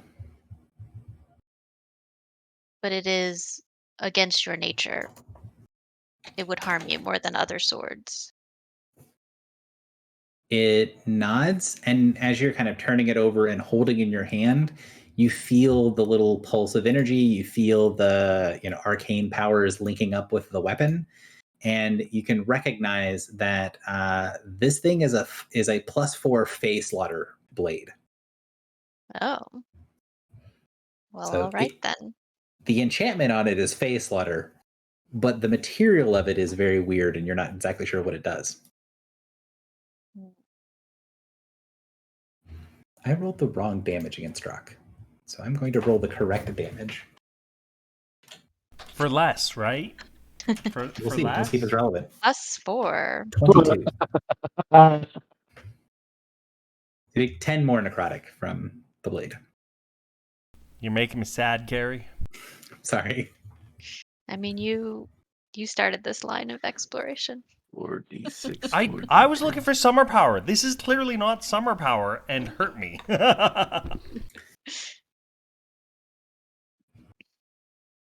So you know what the enchantment is, but you also know that the base material is something different. And at least for the moment, you can't really identify whatever the base material of this thing is. Okay. I guess I would wrap it up and take it with me. I will say that mechanically, the thing that you need for this is dungeoneering. Dungeoneering is the knowledge of like metalwork and stonework and things like raw materials. So it is a dungeoneering check for this. We know someone. Yeah. Then could I ask I Proxy? know a guy. Oh, we know Griffle, the son of a guy, don't we? No, that guy's dead. Guy's long gone. Yeah, I will absolutely help out if asked. Griffle, have you seen this strange green metal before? Let's take a look here. DM is going to do a check, assuming I can get it to work. I click on Griffles. No, that works. That button works. Is your skills check button? Oh no, it's just lagging.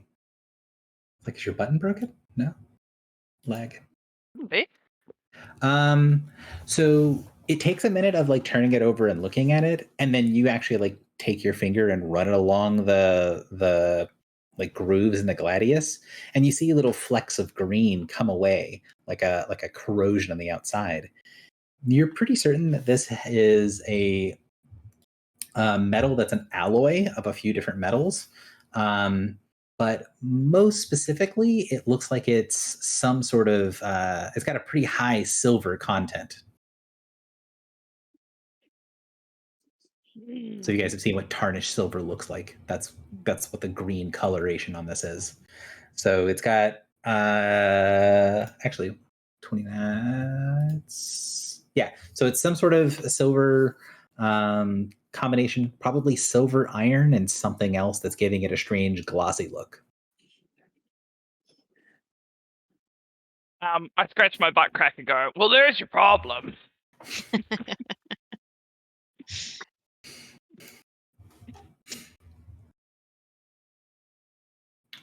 Seeing that the green kind of flakes off, would Griffle kind of clean it off, or would she just be like, yeah, that's silverish? Yeah, I mean, if no one stops me, then yes. Okay. So with taking the tarnish off, and you can see these strange sort of swirls in the metal, you'd be able to figure out that this is an Archerite blade.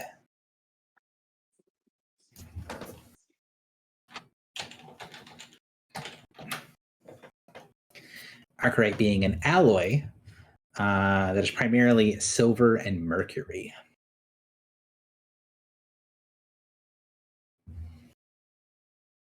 So you were saying it's kind of like the Bane? Yeah, that is kind of what it's like. Yeah, okay.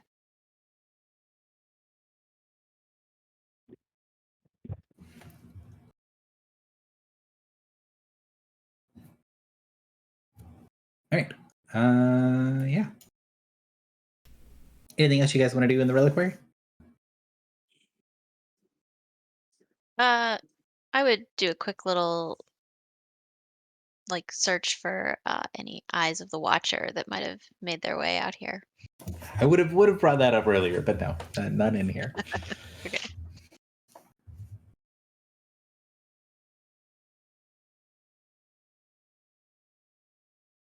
So you guys take some time finding things of sort of historical relevance and things that have weird powers and stuff like that, and kind of get this treasure trove of stuff from the reliquary. One thing that I have for this, because I think this is the better way to phrase things for people playing D&D, is there anything that you specifically do not take from the reliquary? Is there anything that you make a point of leaving behind? Would we actually want that Fey weapon?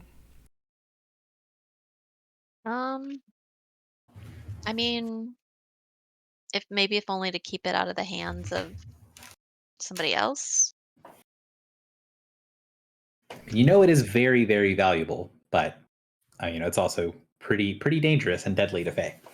Yeah. Again, we're not keeping track of money here, but that blade is like 150,000 gold. Hmm.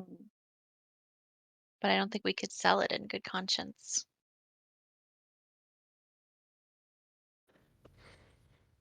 We could give it to our insect guy. The one that's Fey? Oh, will it hurt him? I was thinking you put a little sheath on it. I No, mean, it- maybe. He is Fey, though. I mean, it hurt me burned through my Drock gloves. through- Yeah.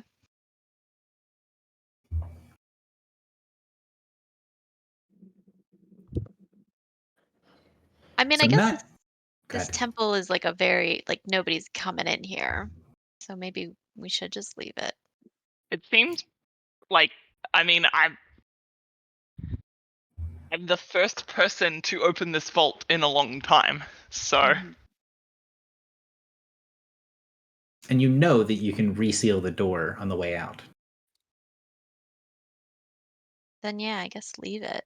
I mean, we So have you're taking no- basically everything but the Archerite blade. I guess so, unless anybody. When you say everything, what do you disagrees. mean? I mean, like, there's, precious metals and jewelry and gems and all kinds of like art objects in here, some of which, maybe a quarter of which look like they haven't had any significant damage. So there's a lot of, again, we're not tracking it that much in this campaign, but there is an enormous amount of wealth in this room. Oh, I could think this we be should- like the bullshit that the captain was talking about? Yeah, I think we should take it to give them some spoils, maybe even. I Just wouldn't for want to give them the morale. blade, though. And so if No. they're expecting spoils, which is fine, I'd leave the blade, seal it here, and bring everything else back as spoils. Yeah, that's what I'm saying, and not even give them. I think all it's the too spoils. dangerous to the safest place for like here, and not like we get ourselves into some pretty sticky situations. I feel like it would not be safe with us. Yeah, Agreed. I think that's fair.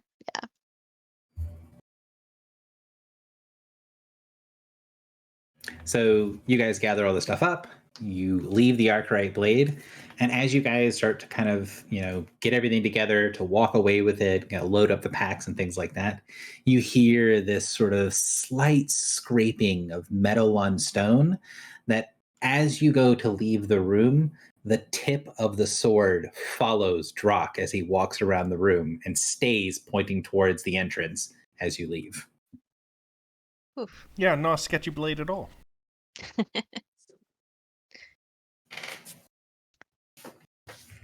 Oh, but well, if it can detect fey creatures, geez, that could be useful.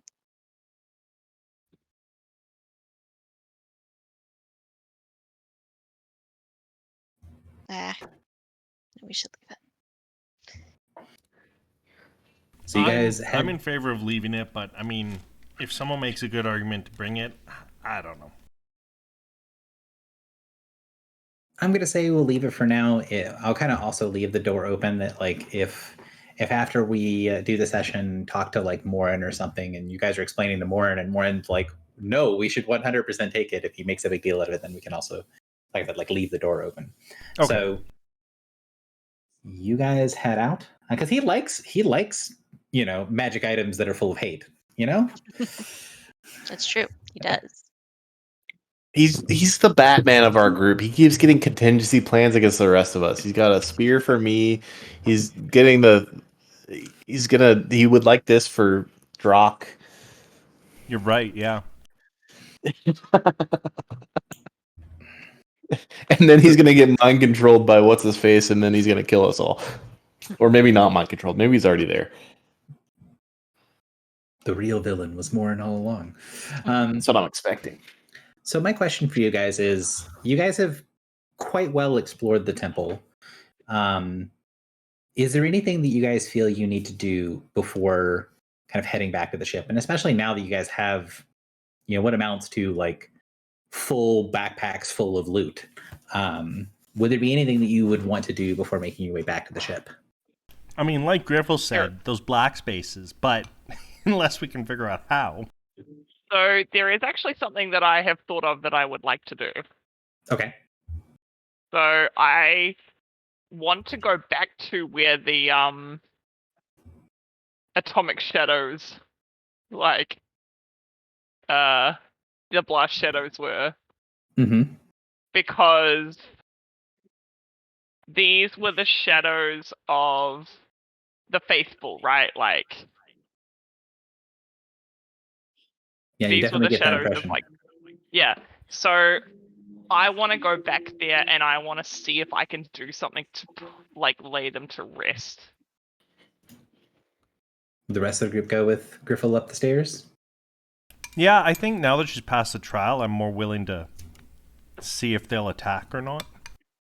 They did seem like they were malevolent, but yeah, so I wouldn't let her go alone. So you guys kind of probably take the giant sacks full of gold and gems and stuff and not take them with you up the many flights of stairs. No, we'll But- come back for them. It's fine. So you head up to the top of the tower and make your way back up here. And now that you guys have been here once and kind of you were aware that there was a sort of malevolent presence around, and with it kind of like you felt like it noticed you the first time you were here, and when you come back you get the impression that it is much more active, that there are these shadows that look to be like children on the walls, and in the center, in the edges of that big ritual circle that is over the crystal floor that goes straight down below to the temple and has light coming up from the bottom and coming up in from the outside, you get the impression that around the edges of this ritual circle there is this sort of flickering darkness. There is like a shadow trying to form, but it cannot form in this sort of beam of crystal light that is the ritual circle in the middle of the tower. And remind me, did we ever determine what the ritual circle was doing, or what it would have been used for? So yes, you guys got an answer for it, and the answer is basically it has blank spots in the circle where it can be used for a whole bunch of stuff. It was, basically a generic-ish ritual circle, but it's one that has an incredible amount of power. If you did a ritual using this thing and it was like properly set up, it would be like supercharging that ritual. This is a very well-made ritual circle that is designed to wield incredible amounts of power. So Right. it doesn't do anything by itself. It's just a very powerful implement for rituals. Okay.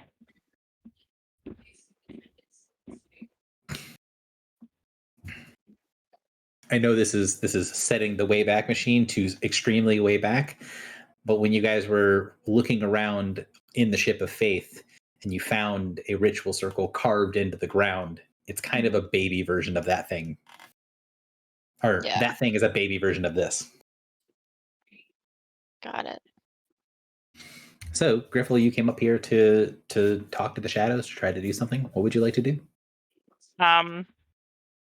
God, I don't know. I just felt like if they were like the lingering souls of the faithful, like if we found more of those wraiths, I would try and detach them as well, and like, I guess I would start by just trying to talk to them. What do you want to say? You see I the shadows, there are 5 of them dancing along the walls, and then there is what looks to be some sort of attempting to form shadow around the edge of the ritual circle. Could you Okay. place your token on the map for me, or do you want me to do it? Could you? Have my hands full. Sure. This is Griffle. That is not the right layer at all. Here we go. So where would you be? Because you can see there's the ritual circle in the middle, and then there's the walls that are around the edges that have the marks on them. Would you be focusing on the shadow around the circle, or would you be focusing on the looks like the shadow of children on the walls? Definitely the children. I think I would try and like call to them. God, I don't. Griffle's terrible at this stuff. Um. Hey, kid. So you see one of the shadows sort of form out of the wall. Like solidify or? Yeah, if you can see the Oh. battle map, I just put a token next to you. Okay. Does it seem like it's aggressive? It looks, it comes towards you at first like it's aggressive, and then it slows down after it pops out of the wall, and everybody else can see this like image of, looks to be like a kid coming up, and then look up at you and then say, you said it was safe. I know. I'm sorry. It wasn't safe. Mistress says if we all go hide, that everything will turn out okay. We hid around the room. We hid. You see the image look around the walls and look at the other shadows. We hid really well.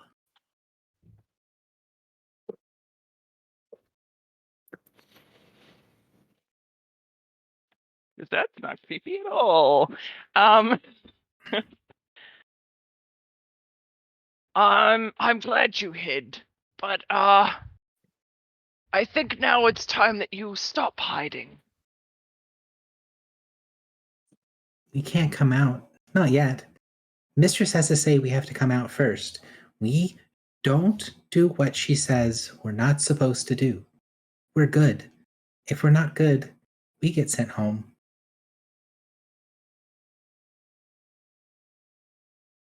No one's gonna send you home. So you see Do you want to stay here? the shadow looks around the room. It looks at the other ones, and then it looks towards that ritual circle in the center of the room. I don't know. It feels cold now. I remember being really warm, and now I'm just cold. I think home would be warmer. And where is home? The shadow says something, and the room around you starts to shake. You can tell it just said a forbiddance. Okay. Say it again. Yeah. Sorry. No, don't actually say it again. No. Why not? Guys, I really think we could have a good time with this. Just Do it. Gary, if we ever get in combat, can I request a comrade sucker before? I mean, if you're gonna get in combat, it's gonna happen like right about nowish. Yeah, but I'm saying like we never like did it. Like, could we like? I mean, put your tokens on the map, and if this becomes a combat, then we can go there. But does Griffle try to get her to say the name again? not without the rest of the party's like consent. Well, I prefer to be above half health. With the assumption that you guys would have healed up down below when you guys were, looting the reliquary, assuming you guys are not going to be, signing up for getting your asses thoroughly kicked at low health, would you try to get the kid to say the name again? Does anyone object? No. Nope. I really want to know what's gonna happen. Yeah. Filibuster, you seem like you want to object. Just let's go for it. But I'm a little apprehensive. But I'm outvoted, and I know Morin would do it. Morin would do it probably. Yeah. I would love it if Morin comes back and is like, absolutely not.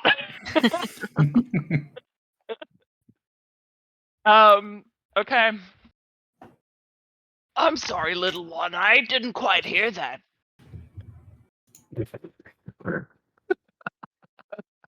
So the kid looks around. You can see, really hard to see expressions because it's just a shadow, but the shadow sort of leans in and puts its hands up next to the side of its head, like it's gesturing for you to kind of come down, like it's going to whisper in your ear. I lean down. It says something again, but again, you can feel the forbiddance. Okay. The room starts to shake when it does that, and you see the shadows around that central thing starting to, instead of like sort of uniformly being around the circle, you see the shadows starting to pool and puddle around the side closest to you and the child, and starting to form into what looks to be another shadow. But it's much scarier and much darker looking than the children's shadows. Okay. Well, we've committed to it, so just one more time. I'm sure I'll hear it this time. I'm sure of it.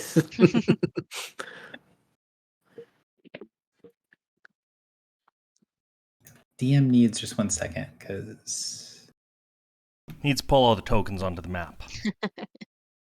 I mean, one, that, but also I need to. This is in my notes from previous session, so I'm just trying to find them because I thought if this came up, it would come up last time. So I need to look at my pronunciation notes.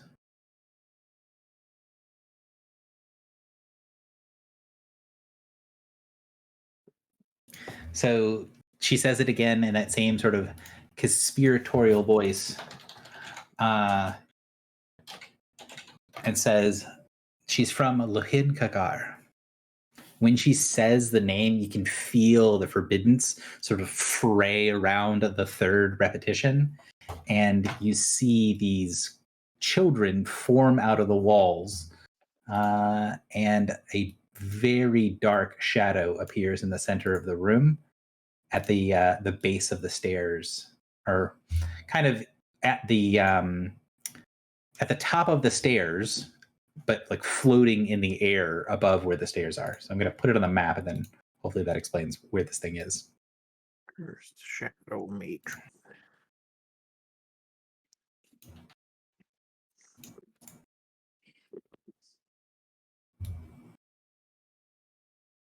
Forerunner. Oh, Forerunner cursed. Forerunner being an adjective in this case. So you see, she says it, there's this like echo around the room, and then you see another figure form up. And I'll make the token bigger because the token is actually a pretty good representation of what she looks like.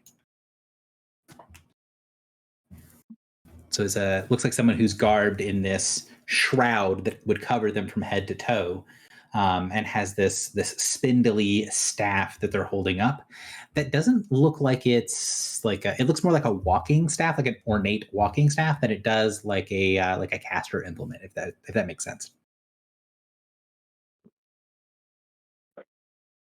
Interesting. Do they seem immediately hostile?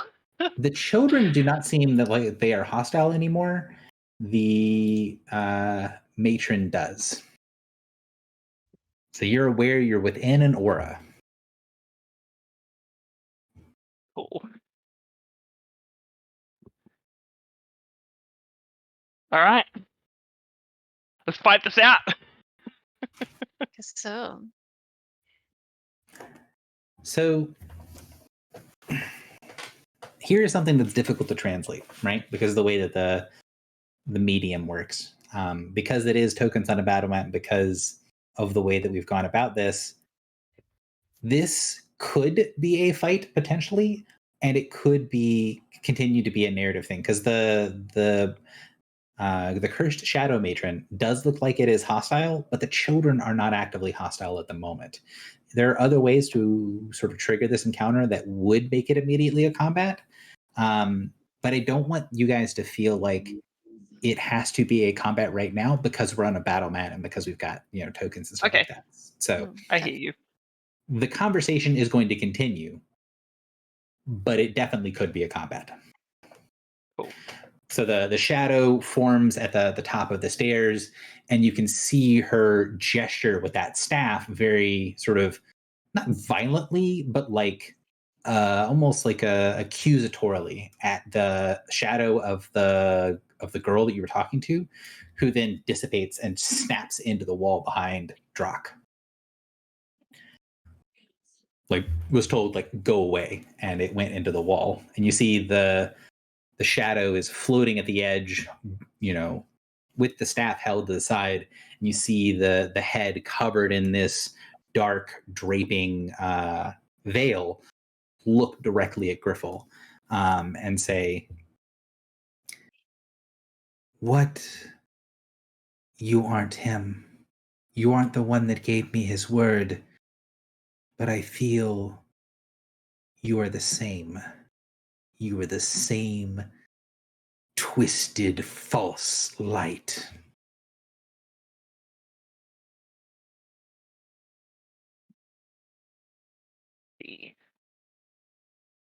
I think there's been some confusion. There is no confusion. The master of this place told me we would be safe. It told my high priestess that we would be welcome here, and yet we were destroyed. What are you doing? What is the meaning of this? There is no meaning. Only that even the very wise can be wrong sometimes.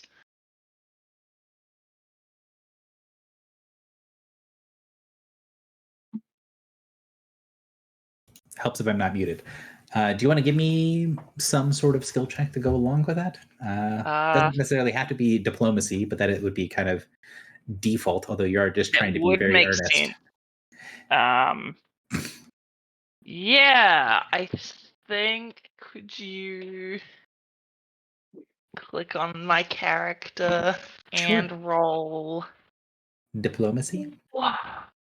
Yeah, look, I'm not the most diplomatic, but I am trying to like speak to reason, which would just be diplomacy. Yeah, so You might also could get away with something like an insight, right? Because you're trying to figure out what they once said, if that's the way that you're approaching it. Because diplomacy also has like you can't, speaking earnestly to someone can be a bunch of different skill checks. Diplomacy is just sort of default. So it kind of depends on how you're approaching it. yeah. No, it's more like it is more diplomacy. I'm trying to reason with her. Mm-hmm. Ooh, that's a natural 20. Nice. That's always helpful. So you see the sort of aura around the shadow sort of flicker as she's extending that strange sort of power from the shadow into you. Like she's focusing her attention on you and like looking for you to be false, or looking for there to be something that's not true. And as it's sort of looking into you, you can see that deep within the shroud, there is something there. And I was talking to myself. That is so cool that I'm going to take a screenshot. I'm going to hit the button again and see if it works. But I'm going to do the screenshot just because, so you guys can see that that is actually what happened. So it does make an attack against you, but it doesn't make an attack that it feels like it's because it is directing its energy at you, trying to figure you out, not it's attacking you with intention of it being attack, if that makes sense. It is harmful to you, but it's not aggressive. Right. So I'm going to post this in the channel so you can see my two rolls. But I'll click the button again.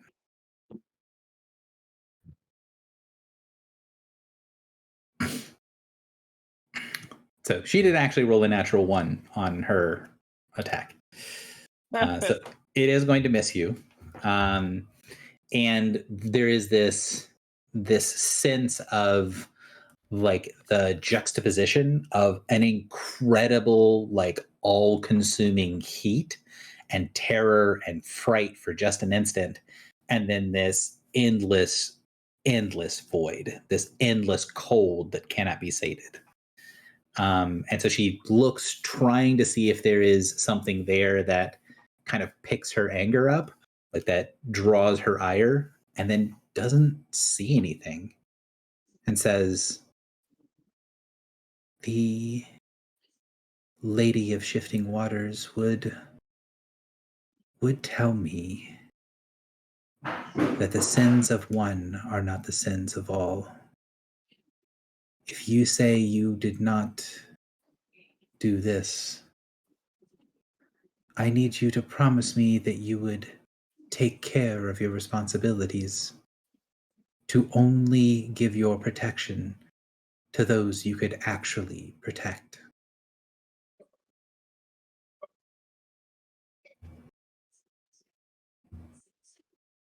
Oh boy. This sounds like one of those, like, I'm about to be bound things, right? The way she's talking does sound like that, yeah. Yeah.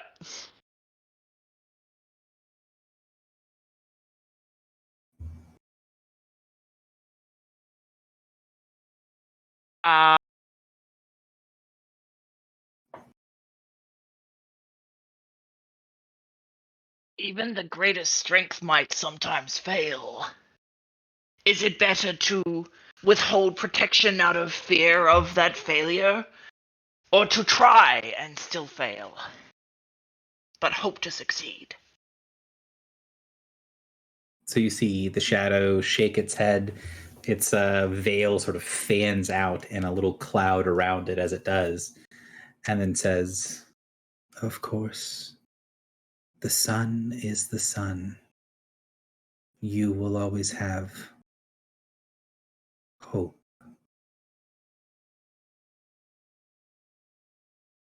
You see the shadow sort of starting to change a little bit, and you can see the end of that staff, what looks to be the symbol of a crescent moon. Oh. Okay.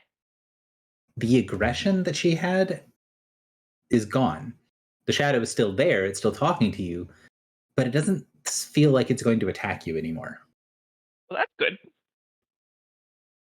I can give you my word that I will offer all my protection, and that I will give my all to protect them, no matter the cost to myself. Does that suffice? A promise I would take, even from a creature of hope. You get this strange sensation, like something tightening around your body and then failing. Like someone cast a net all around your body, but then when they pulled on it, there was nothing there. Like the ropes weren't properly tied, or that they were made of tissue paper instead of solid rope or solid cord. You get the really weird sensation of feeling a bargain to a power that has been destroyed. It's not going to bind you to it, even though it tried. The matron, the shadow, looks at that. You can see this sort of little split of a crescent moon right where the face would be, opened into a smile, and then the shadow fades and disappears.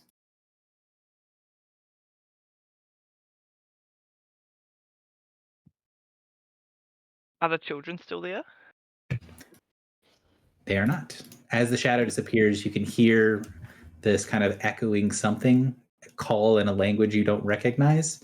But even though you don't recognize the language, you can recognize someone saying something along the lines of, "Okay, everyone, out of hiding." And then the children vanish into the walls.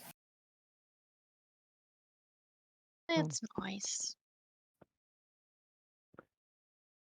I am both very happy and very sad that that was not a combat. You shut your mouth. I know you just really want to kill us, Gary. It's fine. We get it. They're fun monsters. It's the kind of war gamey. I play 4th edition because the combats are fun person, and me going like, ooh, this would have been cool monsters. But then that resolution was also very satisfying. So I'm happy Well, both That ways. was great. if you want us to fight them, don't make them misguided women and children who just wanted to have a nice time. Mhm. I mean, I don't want you to kill them, but if you are going to fight them, I want it to be interesting.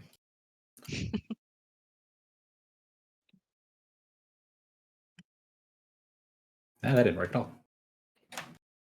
I'm Okay. gonna get you to roll for me more often, Gary. If you're rolling me crits. Yeah, I know, right? So the shadows are gone from the observatory. Anything else you guys want to do before you head out of the temple? No, sir.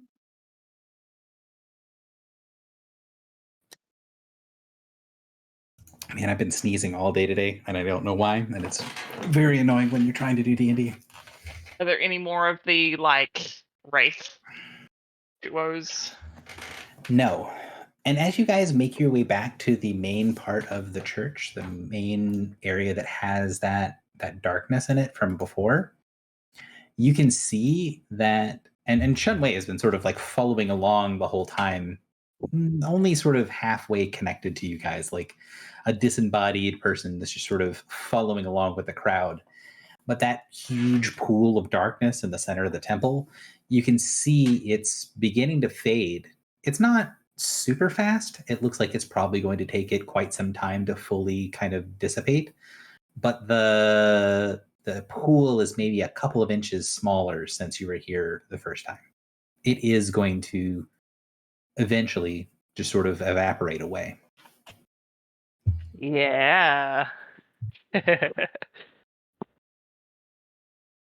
Man, we're good. So you guys head out across the bridge back to the sort of open gate back onto your ship and spin back to your ship. Not spin, portal, but portal back up to your ship.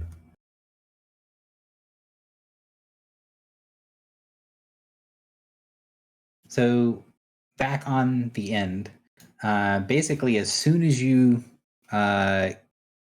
step through the gate and get back onto the end, you can get this immediate sense of people on the ship being like concerned. Like there's nervous chatter that you guys can hear even from like the portal room down below as soon as you guys gate onto the, or portal onto the ship. Gone for 10 days. You guys have been gone for, like 8 hours, something like that. Was it 8 hours to us? Yeah. Like your characters have been gone for something like you think 8 hours. And there's a hum and buzz on the ship of like people talking on the floors above you. Is something wrong? You head out and you can see that most of the people on the ship are gathered in the mess, that are gathered in the like the where that giant table is that makes feasts. Mhm. Almost everyone on the ship, with the exception of the Myrmidon and Vertak, are the only two people that are like full members of the ship. There are several of the crew that are above that you would expect to kind of never like. It's not that nobody's on deck, but almost everyone on the ship is crammed into one room. And as soon as you guys kind of come up from the holds, the chatter dies down all at once, and you see the bosun kind of stand up and rub his hands together. Oh, it do be good to see you back, sirs, ma'am. Events. I didn't know quite what do be the best course of action. Good to be seeing somebody that outranks me. Please. He gestures for you to follow, and you can see everyone around the room is sort of awkwardly watching him as he's try to diffuse the tension in the room. What has transpired over these past few hours, Seals? So he kind of says, as soon as you're up away from the room, it do be something I would not be sharing with the general crew, ma'am, but with the general passengers. I would just be sharing it with the crew, but I thought I needs be bringing some of your more esteemed passengers in to decisions. We couldn't contact you when you were down below. He kind of looks at the helm like he's slightly worried. Like you get the impression like he doesn't feel like you guys have ever really been truly out of contact. Whereas this was, there was a problem and he couldn't reach anyone. And then he kind of goes back and goes, "We do be getting a message from the little one over there." He gestures towards Kike, who's sort of sitting on the very front edge of the ship. And she's got her feet kind of propped up on the edge of the ship, but she's actually sitting on one of the floating weapons platforms.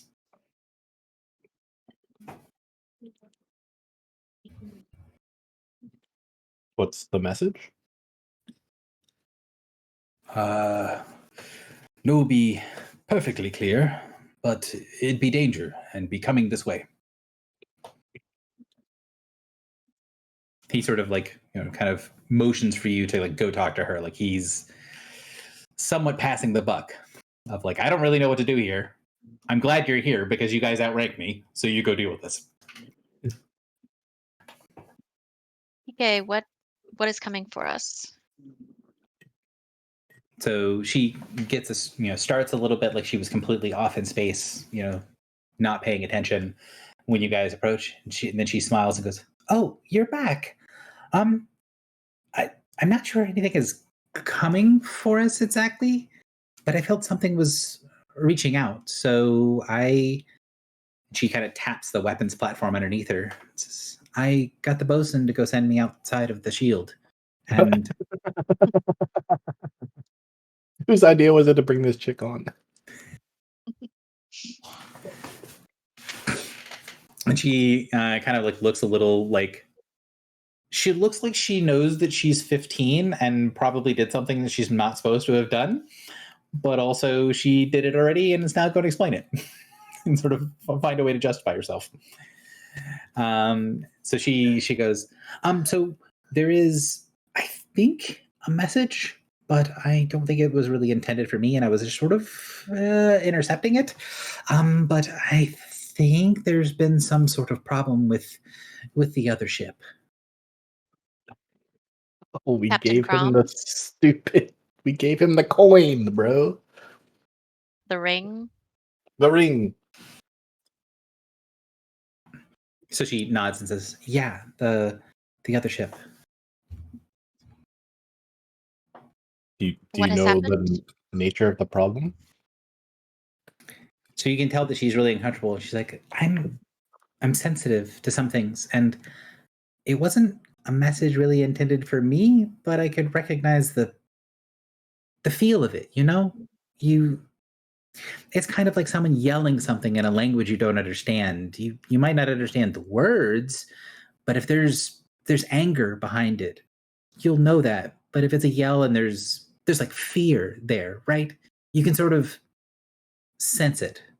And that's what I got. I got a sense of a message that I couldn't actually understand, that something was wrong. And I don't know how to access it. Foxy, if you're trying to say anything during any of this, you are not making any noise.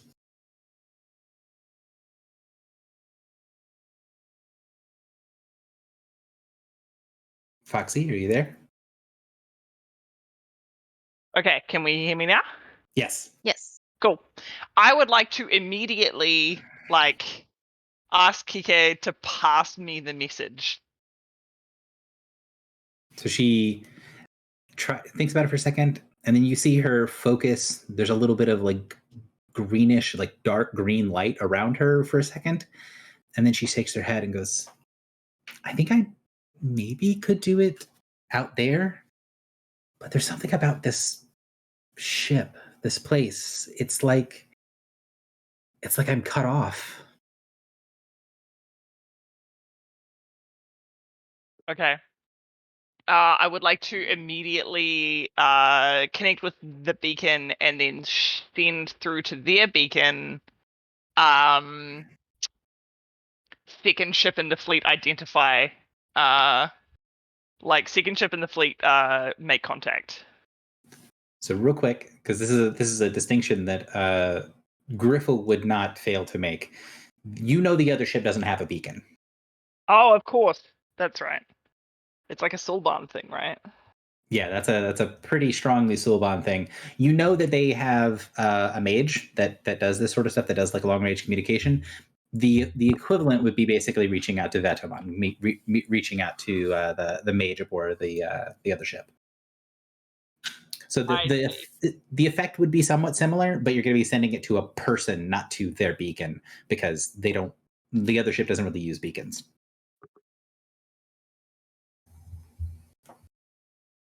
But would you basically want to do the same thing? Yes. So you send it through. After a second, you get the feedback from the helm, and then the response that you get is from Vetemon, and he's speaking very kind of slowly and clearly, and he says, "Potentially under attack, moving towards your location. We do not know if we are followed. Assume worst. Arm yourself." Okay. Battle stations, everyone, up and out. So you see the crew just sort of like flood out the weapons. Like Kiki hops off the weapons platform, and they sort of, spread around the ship in a field. Anything you guys wanted? It's probably going to be about. I mean, he would let you know that it's going to be about 20 minutes before the ship gets there. Anything you guys would do prior to the other ship arriving? Didn't we know we can't use the weapon platforms because it's like teleporting the engine energy into space? You can't use them without some sort of feedback. If you use them in the middle of the cloud, like when it's between places that have had the borer clear away that dust is the stuff that interacts with it.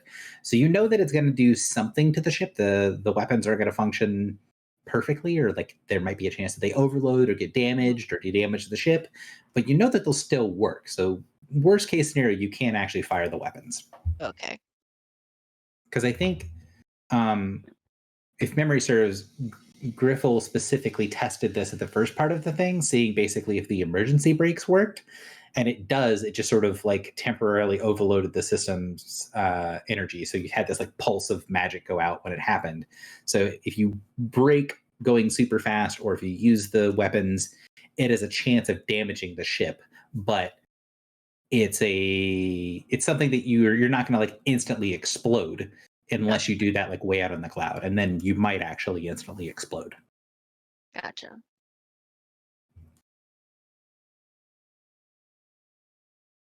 So, anything that people would do in the 20 minutes before the other ship gets here?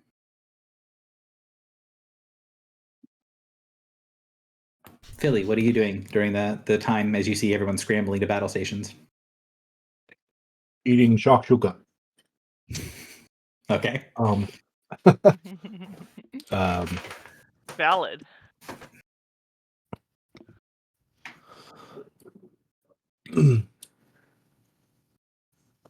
If the answer is no, that's also fine. But well, I'm wondering if there's a way. I don't know if it's feasible. If I could like sense somehow the nature of the danger, or if there even is danger. Because I'm assuming. So go ahead. You guys know mechanically that there was almost like several hours, like half a day's at minimum travel to get from the space station to here. Mm-hmm. So that other ship is going to be coming your direction, like very rapidly decelerating, right? Because you accelerate a ton, then when you get halfway to where you're going, you flip around and you accelerate the other direction. So it's going to be coming in fast and getting slower. But it's like the distances of space means that it's still like, imperceivable to the naked eye far away from you. Yeah. So the short So version no is there's not sensing. really, Nothing to there's not sense. really a way to sense. Yeah, it's too the distances in space are too vast. Okay. Then nothing. Is the helm picking up anything? Presume Gary would have told me if it was picking up anything obvious, but I will take a moment to consult with it. So you get the thing back. The ship is reading as kind of like all normal. There's no issues. You can tell that there was quite a bit of like activation of some of the stuff on the ship, like what you would consider like the amenities of the ship. Like the people who were aboard started getting worried in the past couple of hours and started like getting a bunch of chocolate out of the machine that makes whatever food you want for Fair enough. similar style effects, right? Like it was like, oh shit, we don't know what's going on. We're gonna, do something to comfort ourselves.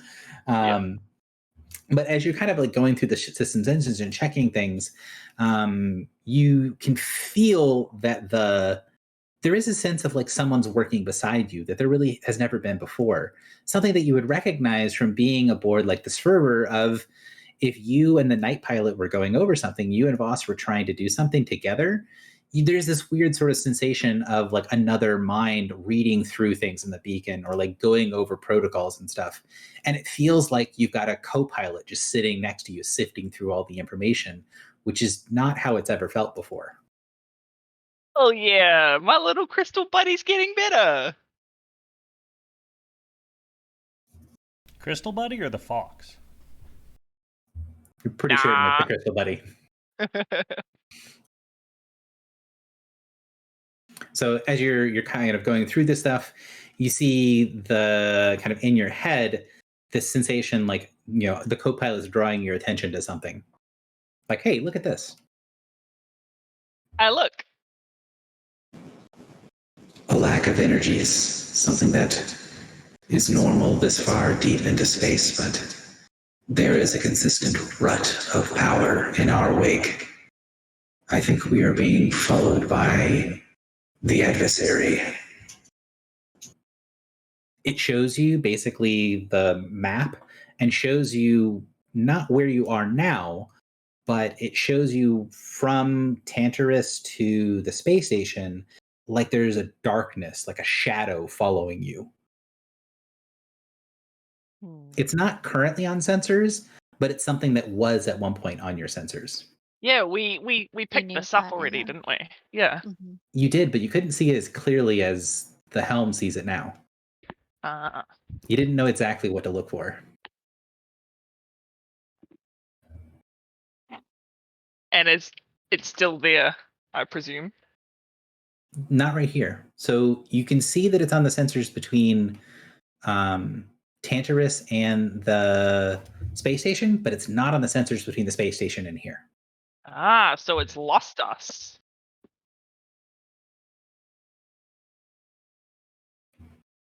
Maybe. Or it might be the thing that's attacking the other ship. Oh, the other ship is still at the space station? Yeah, they stayed behind when you guys left. Right. Actually, this is worth taking a moment of stepping back. What happened when you guys left the station? Because the other ship did stay back, but what happened when you guys parted ways? Because there was a little bit of a kind of a conflict there, and they did stay behind for a reason. What was the reason that the other ship stayed behind? And then what was the sort of conflict right as you guys left? I thought it was to loot the slaver The ship. yogis. What was that? And they thought going to the planet was a death sentence, basically. That's what Kike thought. The captain thought going to the planet was like, it was just kind of pointless. Like it was a fool's errand. But what happened right before you guys split off and headed over this way? Because you're right, they did stay behind to loot the Neogi ship. But something else happened right before you guys left. Did they find like another? They needed to like scuttle more ships, I thought. What actually happened in the campaign? Like, what did you guys do right before you left to go to the temple? Oh, a divination. We talked to the And you talked to the Oracle on their ship, right? Oh yeah. And that's a sin. And we're in the middle of space. Mm. What was the reaction of the crew and the captain when you consulted Oracle on their ship? I think they were freaked out. They weren't the happiest. And so a lot of people kind of stopped everything that they were doing to watch the show. And then what was the captain's reaction to your guys' divination and stuff after you did your divinations and then you talked to him about it, and what was he acting like when you guys got done with that? Oh, I remember what he said. He said, this might be like something to the effect of like, just because we're in the middle of buttfuck nowhere doesn't mean that like I don't know what you just did and it's still a sin. No, he said the queens were dead and there's no point in trying.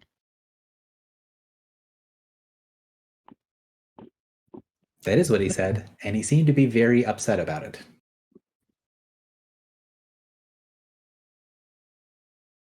He doesn't have hope.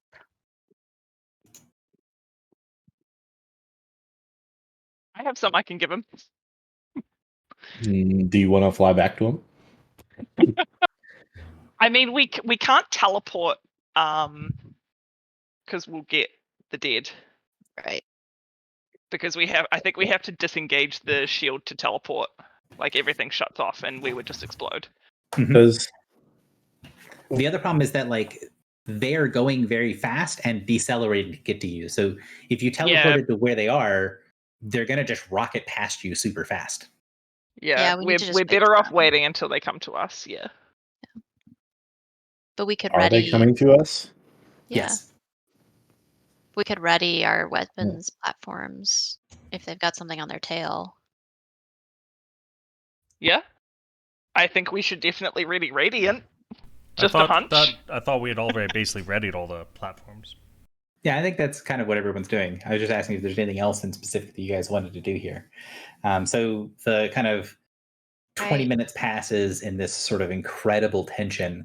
And then you guys see the kind of little bursts of energy of the other ships kind of not engines, but the magic version of engines firing and kind of shedding a ton of energy and light in these little rings of magic in the distance as you see the ship decelerating.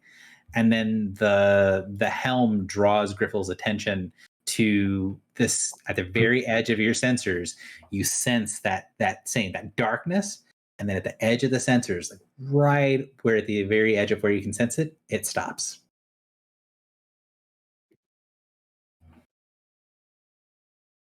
Hang on. Wait. Yeah. Yeah, I'm confused. So imagining that you've got like a sphere of sensors around your ship. Yep.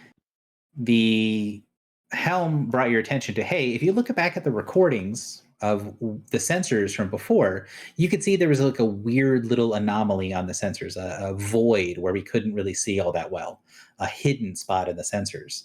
And then it stopped being there when we left from the space station. And now you can see, now that you're paying attention to it, that basically you get that little ping that there's something that's hidden. It gets right to the edge of where the sensor is, and then it doesn't go in further in sensor range. Like it's stopped at the very edge of your sensor range.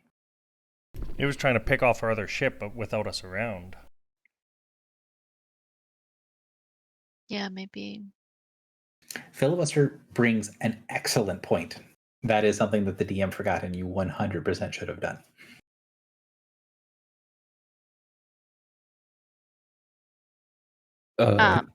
He would have remained to pass the weapon to Griffel.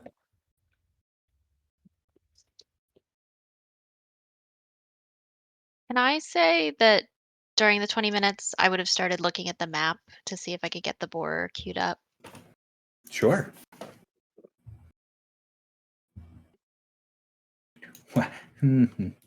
Almost put you guys on the wrong map.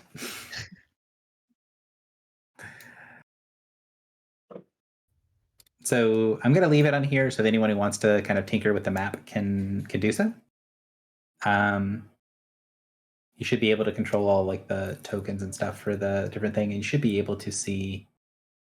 And I'll put, if I can get it from the other one. I'll put the symbol on the map for number 3. Oh, it's on map layer, right? That makes sense. The map is on the map layer.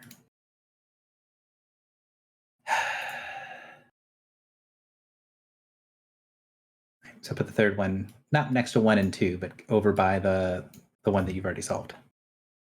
So this thing screeches in. You get this thing of like, hey, something hidden got to the end of our sensor range and stopped. And then you can see this sort of halo of energy around the Trausamot, the other ship, like all of its magical defenses are ready, and you see what looks to be the entire crew of the ship on deck holding weapons.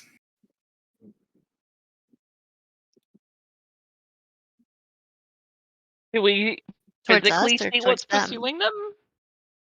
Doesn't seem to be anything pursuing them anymore, but that shadow that stopped at the edge of your sensor range, it was following them. Mm-hmm.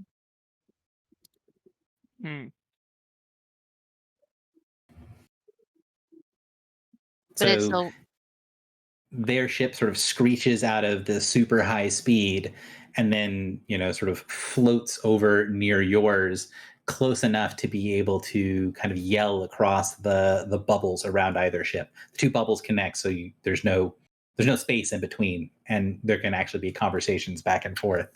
And you see the entire crew of the ship is holding mostly what look to be like nets and lances and other sorts of like relatively short range weapons, many of them showing signs of like electricity. You guys got to see that many of their weapons are meant to like stun and incapacitate rather than like explicitly kill. But they are dangerous.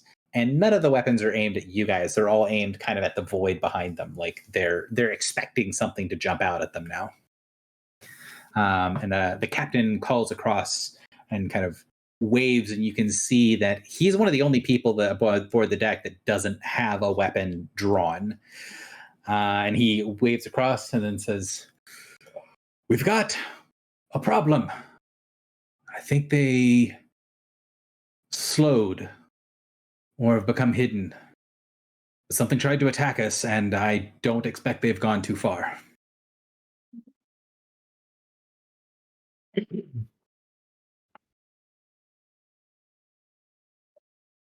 When do I believe him?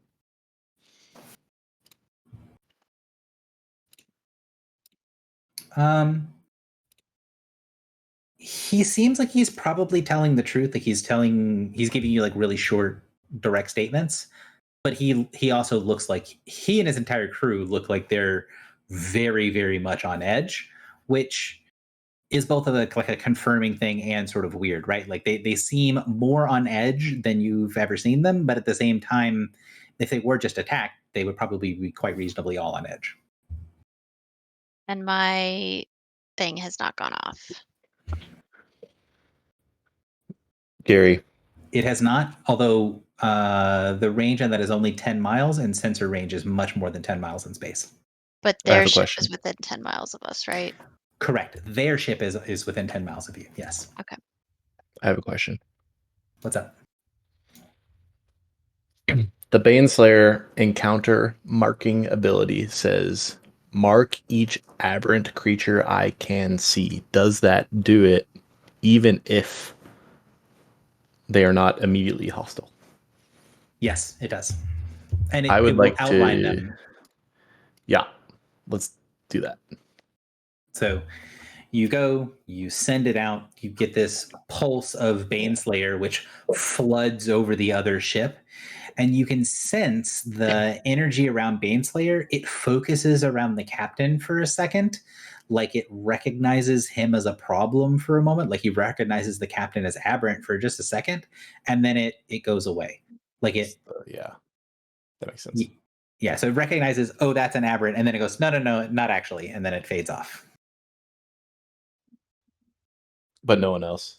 No one else. Yeah. Okay, they're clear then. I would think. Do you think that it hovered on him because he has no hope? Well, I was thinking the ring. Oh, because of the ring. Yeah. But maybe not. But I don't know. You can see after the captain like initially hailed you, like he took a second and took stock, and then he sees the cloud of things around you, and you can tell that like he doesn't really know what those things do, but there is sort of a like, you know, he's a captain of one of these sort of ships, and while the weapons you guys are using aren't something he's familiar with, he can sort of recognize that whatever those little platforms around your ship are, that they're probably important.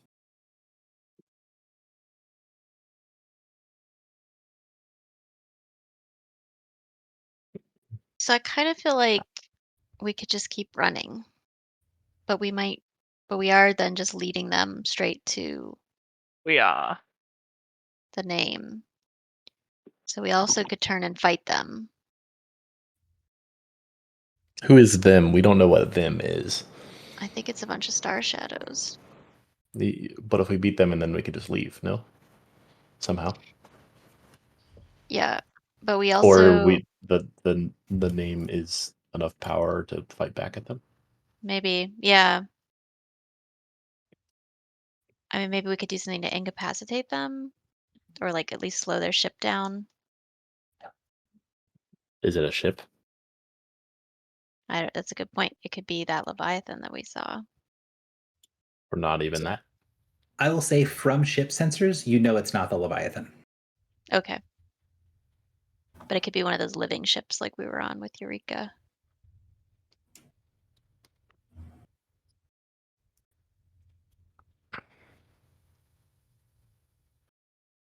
What do you guys want to do? I think that in either scenario, we will eventually have to have a conflict with this. Mm-hmm. But I do not think now is the correct time to perform that conflict. Yeah. So, question: the ship sensors are normally a bubble, and therefore that determines the range. Griffle, can you direct the sensors more in a cone directly where Yes, ship came from? 100%. Yes, we can do that. And I do. Are you able to give me a dungeoneering check? Or are you still away from your computer? I am here. Sorry. Where am I on this map? Am I not on this map? Oh no, there I am. The bottom. That is the wrong button. Sorry. Fuck that effect. I'm not making that check. I delay that check to later. 26. Yes. So you focus the things, and as soon as you snap the focus in, as soon as you distort the barrier around the ship, you've done this like in the atmosphere before, because you did this way back when you guys were over the lake. Lake right? Obai. Yeah. Yeah. So you've done something like this before, and there is this moment of realization of like, the ship sensors function on a very different level when you're not in like atmosphere, when there's literally nothing between you and what you're looking at. The range that you can kind of distort it to is extremely long range. Like you can distort the bubble, instead of it being about 50 miles in every direction, it's like several thousand miles behind you. And when you distort the thing and shoot it off into space, shooting it as a cone, immediately it blips something on the radar that pings up on the ship sensors, and you see this sort of void behind it, this trail of something behind, and you can sense your kind of co-pilot reach into the ship's sensors and send out a like intentional ping at that ship. Give me a second dungeoneering check using the helm's power. So I think that's what's the astral helm? Was it give you? I think I have the crystal. Oh no, hang on, no, I don't. So this is the when I say helm, this is the like yeah, so it's at a +10. So this is a dungeoneering check plus 10. Okay, that's worse than mine, but No, this is your check plus 10. It gives you a plus 10 modifier. oh,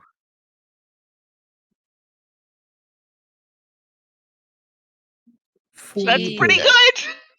That is pretty good. So you see that there is this cloak of distortion around that thing that's behind you.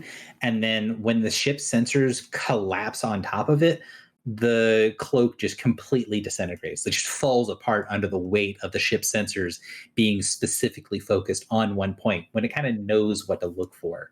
And as soon as it collapses, you get a identification marker as the ship overwhelms the defenses of that other ship and then recognizes it as an alienist's personal gunship. The one that's following us, you said? Stents. What's following you is Stent's gunship. It's the ship that you saw in the vision. Oh, is this the guy we dodged in the city? Mm-hmm. Yeah. It is. Well, yeah. Yep. He's possessed by a star shadow, or he is a star shadow. Wait, So Stent, go- like from the New Year's Eve. One shot. Yep. Okay. So in the New Year's Eve one shot, you basically start on an alienist's personal gunship, on a personal vessel, and you go to the ship in deep space, and then you leave, and most of the adventure takes place on the ship you guys find. But the ship that in the vision you took to get there, which would be at the very beginning of the vision, that is what is on the sensor, and you wouldn't be able to. You're not going to be able to mistake it with the information that the helm was able to give you. And so we know that in Tantarus there were at least 5 star shadows, right? Mm-hmm. Yeah, Now is not the time to fight those. I agree. We should leave. I think I've locked down the map. I think Can you have I it, so. Do a jump. Gary, Yes. I'm pretty certain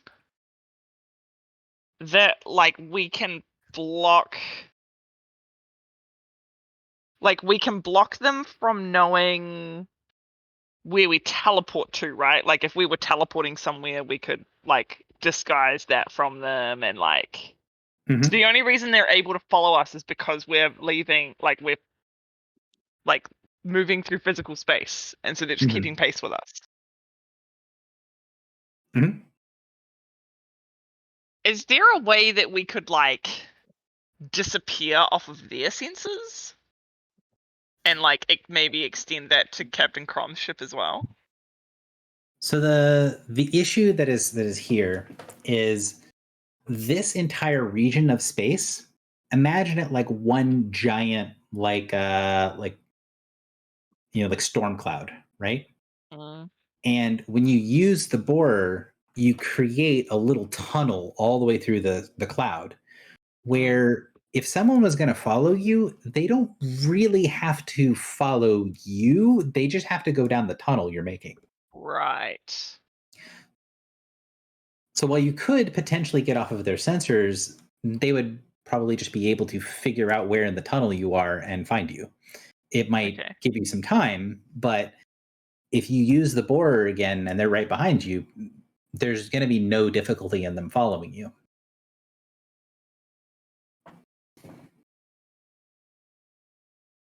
And I would say with the check that you made, you would recognize that if you guys weren't in the cloud, the end would have no problem with this thing. You significantly outclass the weapons of the alienist's gunship.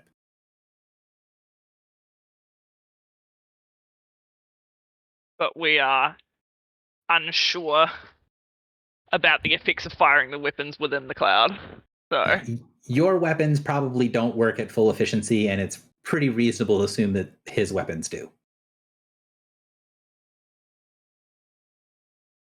So you're not and Crom's sure. weapons would work as well because he's used to being in the cause. Correct.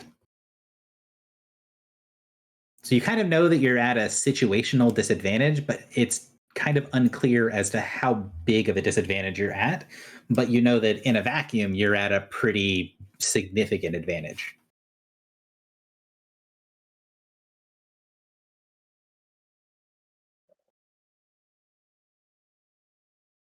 Yeah, I think we're gonna have to deal with them before we find the name.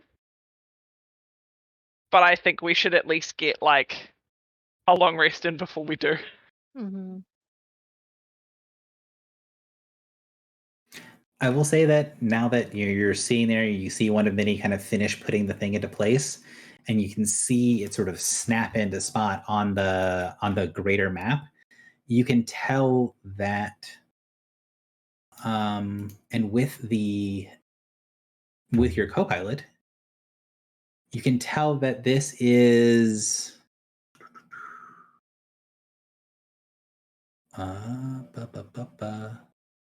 that is not displayed in a useful way for me.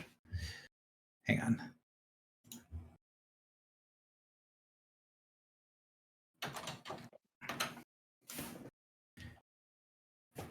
So it is 2, 3.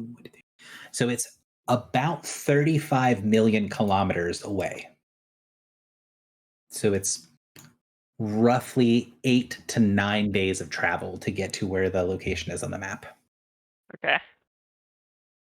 So at some point during that, we could just turn around and fight this guy. Assuming it follows directly after you. Mm. What do we think, gang? Should we do it? Yeah, I don't think now's the time. Is this the last jump, or is there one more after? Do we have a number? I don't think we know. We don't know. I thought we did. But I don't think we're going to get any stronger by waiting. Wait, we do know because we have a target destination. Do we? Oh yeah, Gary, can I input the destination again and see what Plucky says? So you input the destination in, you can sort of see where it's all leading to you, and you can tell that the ship by itself doesn't really have the capacity to translate what you're actually asking it to do. But again, now you have your co-pilot that is much more able to act. It can help you translate and pilot the ship. And when it does so, it basically can't place it on the map, but it can give you a rough distance to how far away it is. It thinks that you're about actually, because I'm trying to be reasonable to my person who's actually, I don't know sure if I'm using the correct translation. So let me adjust this to kilometers correctly. Okay, I was using the wrong variable. So let's not use the wrong variable. Not that anyone super cares that isn't me. So it's about 49 and change, almost 50 million kilometers away. You're pretty certain your final destination is relatively close to, on like the grand scheme of things, the jump that you're about to make, but it's not at the location that one of many has gestured on the map. So you have at least one more jump after this one. Okay. So we could make this jump and then turn and fight. Mm-hmm. So what's team? Sure. If they don't follow, I'm not trying to turn around. I think they're gonna follow, but like, yeah. Okay. I want to communicate with I forget the ritual caster on Crom's ship. Vetemon? Vetemon, thank you. Mhm. I want to just send a message over and say, it's a bloody alienist trying to follow us. We'll make this jump and then we'll deal with him.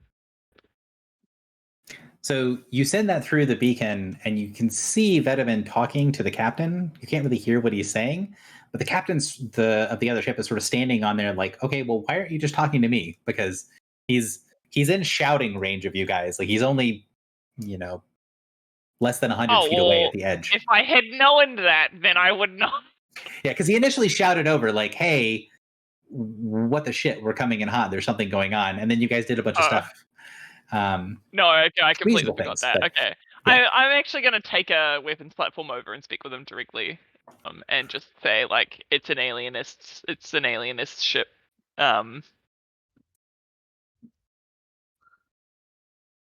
So you take the weapons platform over.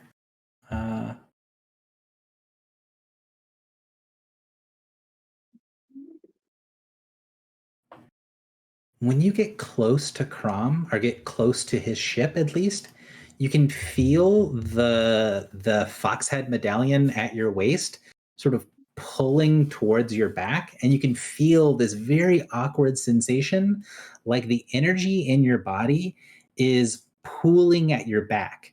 Sort of the sensation that you get if you've been laying down and not moving for a very long time, how you get that sort of like you're very much settled. You get this sensation like when you're going close to the ship on the weapons platform, that either something about the ship or something about the captain is causing the power in you to just sort of instinctively react is not the word I'm going for. I can't English. Instinctively recoil. There's the word I was going for. Thank you. So the energy in your body is instinctively recoiling from something about the ship or something about the captain.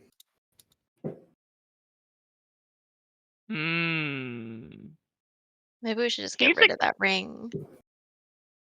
Yeah. Like, why did we want to keep it? Just because it seemed important? I do not know.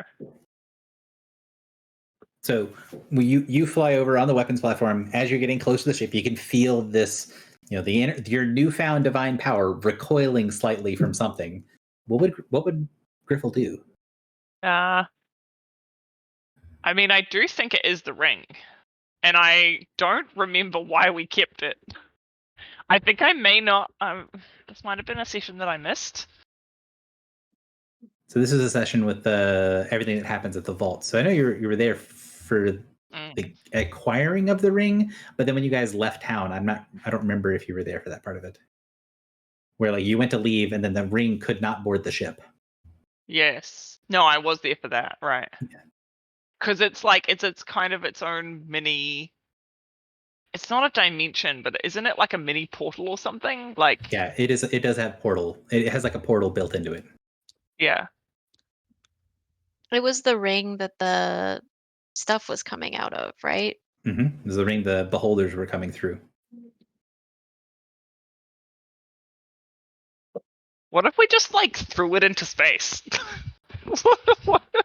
I know. It doesn't seem like the worst idea.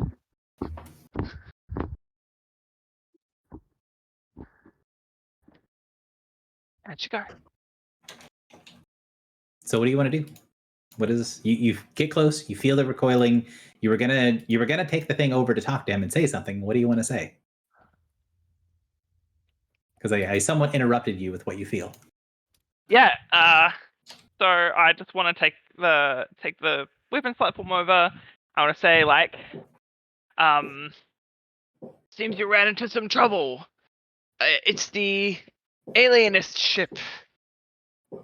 Came from Tantarus. It's been following us the whole time. It flipped on our sensors, but we couldn't identify it until now. Seems it's trying to follow us to our destination. And we can't let that happen. So as you start talking, you feel the energy just sort of like something gives way and it resettles in your body. Like whatever you were recoiling from either stops being a problem or it no longer continues to react to as you start talking. And then you can as you get close, you can sort of sense that it was the captain in some way that it was responding to. And the captain says, all right, well, if you've got whatever that thing is, we've got a new destination in mind. I suggest getting close to getting it done at least. Or if you can just turn the thing on, let's turn the thing on. He looks over and you can see that there's a bunch of people huddled in one side of the front deck of the ship that are huddled around Vetuman, who's kneeling over with his hand on someone, rapidly stitching up a hole in somebody's chest. He says, they hit us back then, and I don't think that they're going to stop just because we got away. Basically, he's saying, if we're going to go, we got to go now. I agree. We also have some spoils to send over. Turns out you were right. We were in for not what we came for, but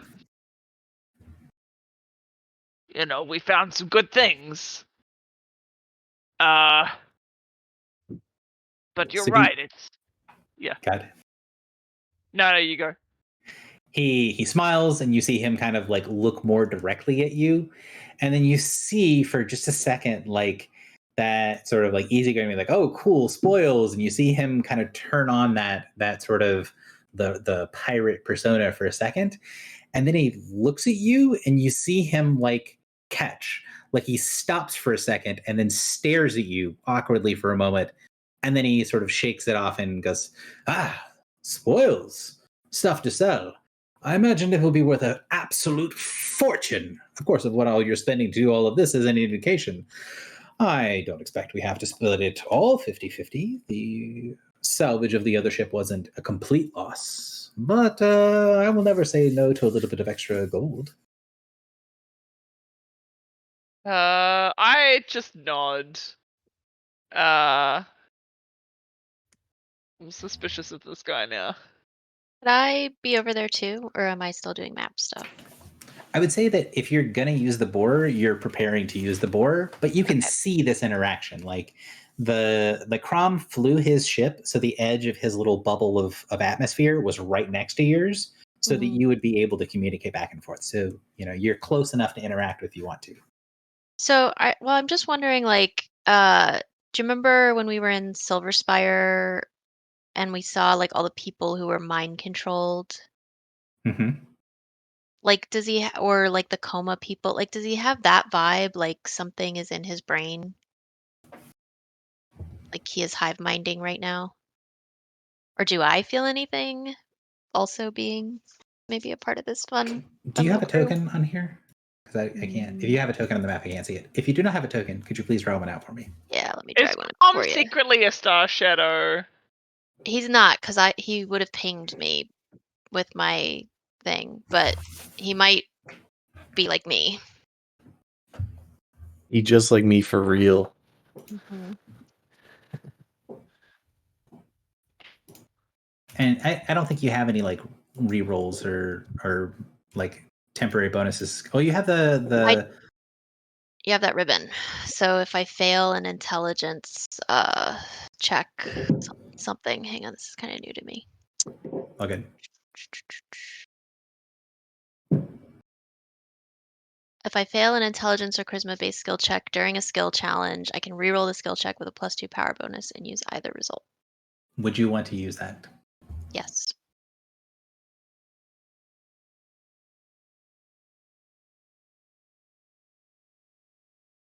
Oh, it's +2 for the ribbon? Yeah. So, like, you see him focus and talking and kind of put on his persona when he's talking to Griffle. And just for a split second there, you saw like something startled him. Something surprised him for just a second, that it was there and gone in, a second or two. But you saw just in that moment, his sort of facade fade for a moment, and this sort of aura of something around him flicker. Like he has something on him that's distorting his appearance and its aura itself. you have the ability to see that he reach your power out to try to penetrate that illusion or aura or whatever it is that's around him. I'm letting you know that this would be an insight check. And if you wanted to communicate it, you could have other people attempt to make the insight check as well. I would relay to the party something is not right about Captain Crom. Is this new? Like, this is different to how he was before, or does he seem... He seems between the two moments where he's like talking like the captain whose ship had just been attacked and he's like pushing for action, he seemed normal. When he's doing the whole like, oh yes, money is great, this is wonderful, this is what we're here for, he seems normal. The only thing that was different is there was like a transition there. Like he had to do something and maybe had to like take a split second where his like persona failed for a moment, and it was enough that you could kind of get a way to make a check. So the question becomes, you guys are all in telepathy range. Would you like for me to make one person the head of the check to basically attempt to penetrate through whatever this is that's around the guy? Or would everyone like for me to roll for them individually?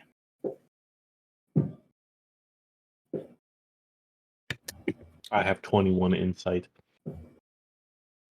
I have 16 insight, so I could assist you. I have crap all insight. I will make things worse, not better. Yeah, what's insight? So you guys are 14, right? So 17 is default. So your insight is 16, right, Philly? So, My insight? My Yeah, insight your- is 21. Mine is 16. Yours is 16. So one of many cannot fail to assist. So you automatically assist. So that is going to be a check for Phil Wester. If you guys will make a point of this, of hey, we are going to separate player and character knowledge. Philly, do you want to make the check, or do you want me to make it for you? Because normally You I would can make make it it. behind the scene. All right. I don't want to know what I don't know. Cool. Yeah, agree. You know? I But do don't know, and I don't like it.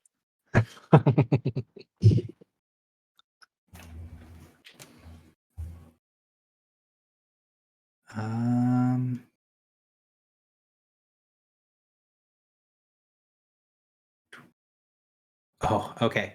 So there is this fluttering moment where you're able to see through, and just for an instant, you see, you see the captain standing there like he always is, but just for a second, you see that there's something else, some sort of shadowy figure that's standing where the captain is.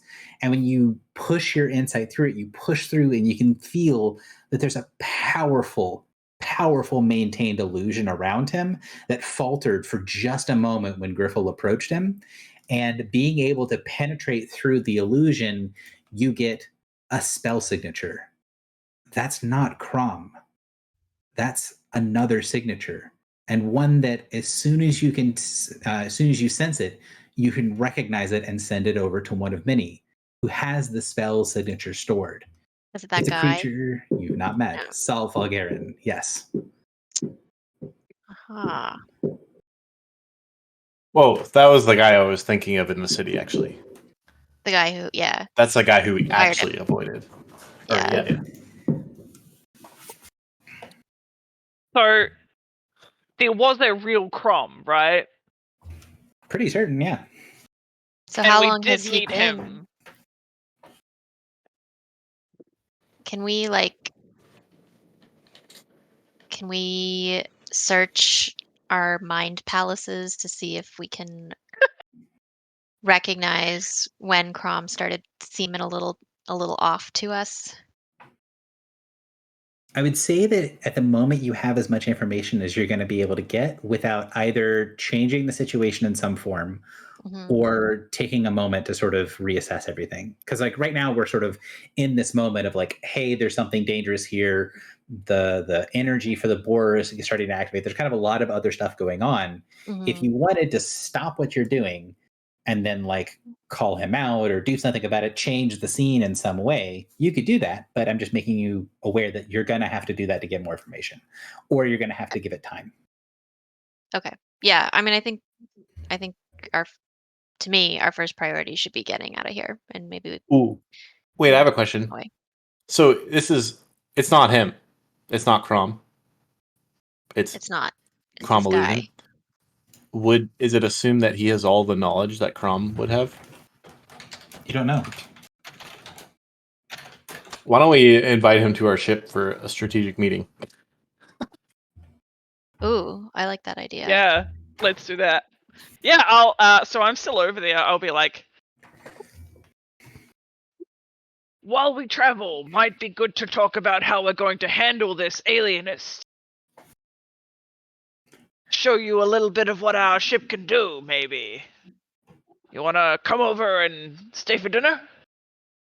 So he looks around at the little floating weapons platforms. You can tell that he's like, I know those do something, and I am genuinely curious what those things do.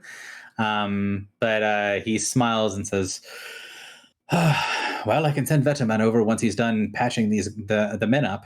And then he kind of reaches into his shirt or his armor and pulls out on a little cord the twisted iron ring that you gave him. And he says, I don't really trust anyone else with this.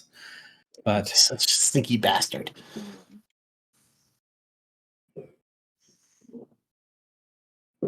So he says, but as soon as he gets them patched up, I agree. We should discuss this and try to figure out what next steps are.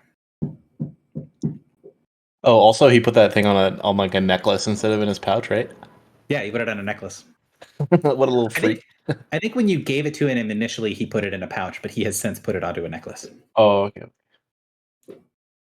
Oh, well, I think our Captain Morin would, not mind if you left it with me, and perhaps I can stay on your ship and you can go over and discuss plans.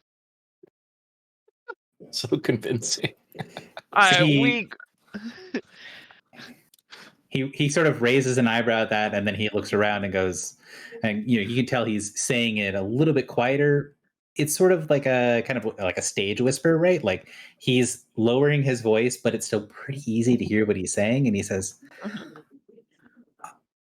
I can come over, but a captain does not leave his ship right after it's been attacked and is still in danger. He kind of like looks over towards the crew, several of which are kind of like half-assedly doing their job of guarding by looking over their shoulder and kind of watching the conversation. So he's just like, I can't leave the crew in the middle of battle. Like he wasn't on the raid that like captured our ship, right? That was his. That was his second, yeah. It was second, right? He has never been aboard the ship. Right.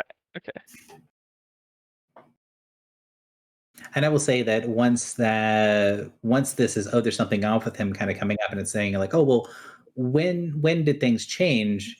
That the fact that he's never been aboard the ship becomes a little weirder. Although he's had good reasonings that have made sense all the time, it is noticeable that he's basically the only member of their crew that has never been aboard your ship. And we don't know what like his faction alignment is. Like we know he hired Crom, the real Crom. Yeah. To search for us, but we Well, don't supposedly. know. Yeah.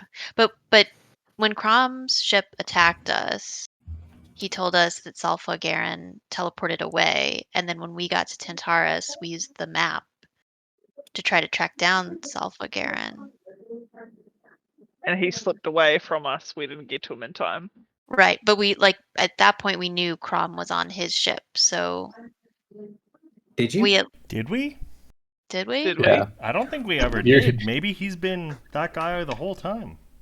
Hang on, I'm not disagreeing with anything people are saying. I'm trying to make sure that character knowledge is not being lost here. It's something that your character would not confuse. Crom, when you guys did that whole spell, you know he was not on the ship because he had told you guys he was going to go to the bank and then he was going to set up the meeting with you Oh, that's and right. Masibu. So Oh, you know he yeah. wasn't on the ship. Oh, and then we know the dot kind of went towards where Masibu was, like center town, the center of town. Somewhat. So we may have never met The other Crom. thing that we know, hang on, wasn't his second the one that gave us Solfagaren's spell signature? Yeah, right. Because when we were Vitamon. talking, yeah, when we were talking to Crom, he was like, "This is the guy who hired me. Here's a spell signature. We had it in escrow." So you got the spell signature from Vetemon out in space, and then you verified that it was legit when you guys got to Tantarus. Yes. But Veteman probably doesn't know. He's probably not in on it. So I Crom don't does. imagine anyone else on the so I think it was probably him the whole time, right? Like, Does Crom, quote unquote Crom, know that Veteman gave us Salfa Garen's spell signature? yes. Yeah, he told you. Because he Definitely. basically said, that's not in my wheelhouse. I don't know how to do because you asked, can I have the spell signature? And he said, well, I'm not a spellcaster. I don't know how to do that, but I could get my first mage to do that for you. So he was the one that ordered the Veteman to give you the spell signature.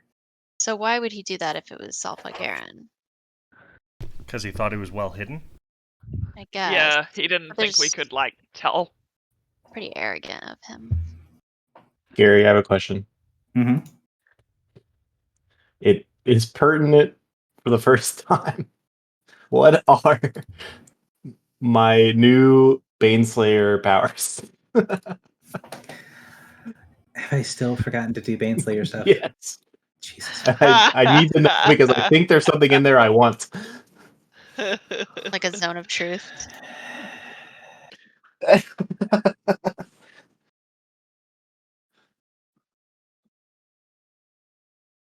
I love that this is still a thing. I don't know how I am this categorically bad at having this one blind spot to what I'm doing. I mean, there is a part of the Baneslayer upgrade that at +4 that would be very relevant here. So That's why I'm asking you, you turd.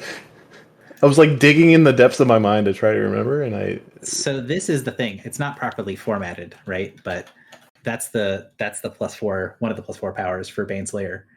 Mm. So you would be able to do that. But then we have to ask him questions where he lies. That's not how that power works. Oh, okay. So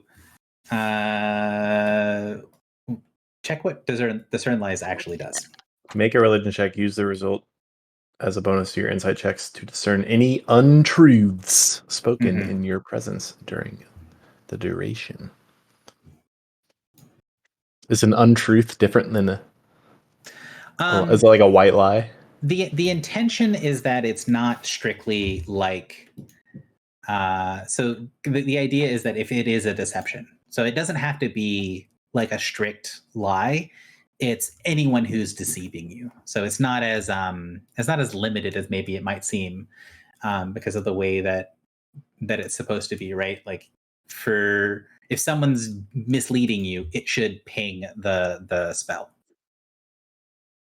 It's not exclusively like The other thing I was thinking is there's a mark of justice. Yeah, but he has to be willing to that. Oh, I didn't know if it became an offensive ability with. It does not. No. Okay. Well, we've already identified him as being untruthful, so Yeah, does like it feel appropriate to use that here? I don't know that we need to. I mean, unless we're having a conversation with him where, like, as Gary said, would change the scene. If we're kind of just pretending we don't know, then I don't think we need to use it right now.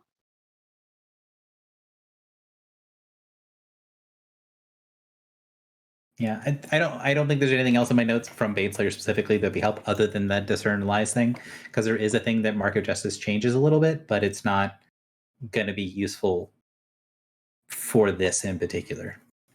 So the other question I have is, I guess this is also insight based, but when he made that sort of, let's call it weakly veiled threat towards his own crew, did they look nervous?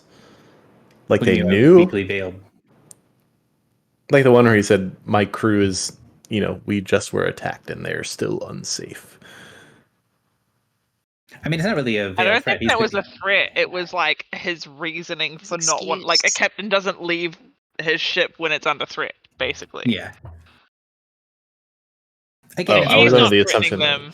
He's like stage whispering to be like, "Hey, look, I am doing the right thing by you guys. So if these people try and force me to leave the ship, like it's a bad thing. Don't let them do it," kind of deal. again, it's one of those things that without that ping of like something being off and the insight check breaking the illusion for a moment, it would have seemed very in character for him. Can I telepathically to the party? I kind of want to try something, but it might be a bad idea.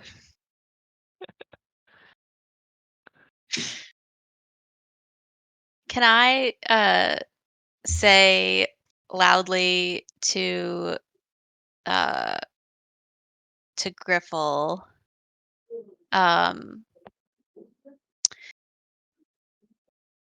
Griffle, we are being pursued by the alienist ship. Ask Captain Crom if he believes that Salfa Garen may have hired the alienist.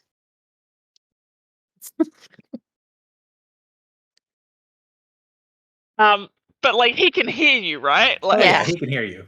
yeah. So you see him kind of twinge at that, and then let me see.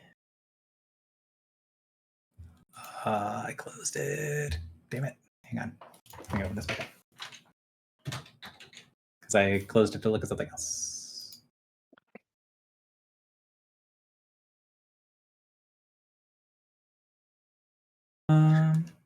Me when I'm angry at someone asking. give me I mean, I don't know if this is actually really a bluff check for you, but I kind of know that you're trying to rattle him. You're trying to rattle him. So I think like bluff or like intimidate make the most sense. Okay. And yeah, so I would say one of those two. Okay. Because he's like, he was a little mentally off guard for a second, and then you're not kind of trying to press the advantage to do it. Okay, here I go. Oof. It's about as bad as it gets. So you see, I guess the question, I don't know. Hang on. Does anyone have anything that like is a reroll or anything like that before I go on? Because I know there's something that Morin has, but I don't think it's a reroll for other people. I think it's just for himself. He has that like diplomacy gets +5 or something. He's got the building camaraderie. He has the thing that helps with diplomacy stuff. But I know he's got a reroll, but I think the reroll is just for him. The only thing I have is where is it? I'm trying to make sure that he doesn't have This one. But I don't think I'd use that here. Yeah, and you'd have to use it kind of beforehand anyways. And I think the Baneslayer reroll is attacks, isn't it? It's not skill checks. Yeah, unless you consider like personal verbal attacks. No, it's not. So you do it. You see that he's recovered, and then he says back. He says, "No, from everything I know about that guy, he was one of the. Well, huh. He told me he was a deva that wasn't working with those kind, but a deva is a deva. Maybe he was doing something with the Imperium. Definitely something we should talk about, but not in the middle of what is likely to turn into some sort of battle. Are we going or what?" Yes, I have the coordinates locked. We may proceed. You never know with these Deva. They're so shady and deceitful and nasty. Like you can never trust them. So Crom gives you a big grin and then goes, "You'll get no argument from me there." The most truthful thing he said. Yeah, I think we leave this one for now. I'll go back to the end.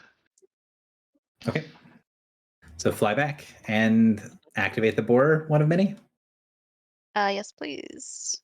So the symbol locks into place. The power of the map lights up. You can see this huge tunneling thing, and very rapidly, while the kind of borer is firing off, you can sense the other ship getting out of range, basically accelerating rapidly in the other direction, trying to get out of sensor range now that it's been seen. The thing opens Like up. we scared it off almost, or because of the borer?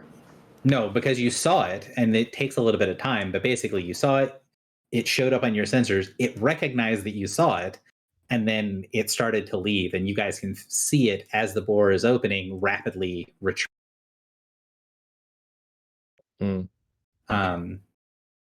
Sort of like the cockroach scurrying when the light comes on.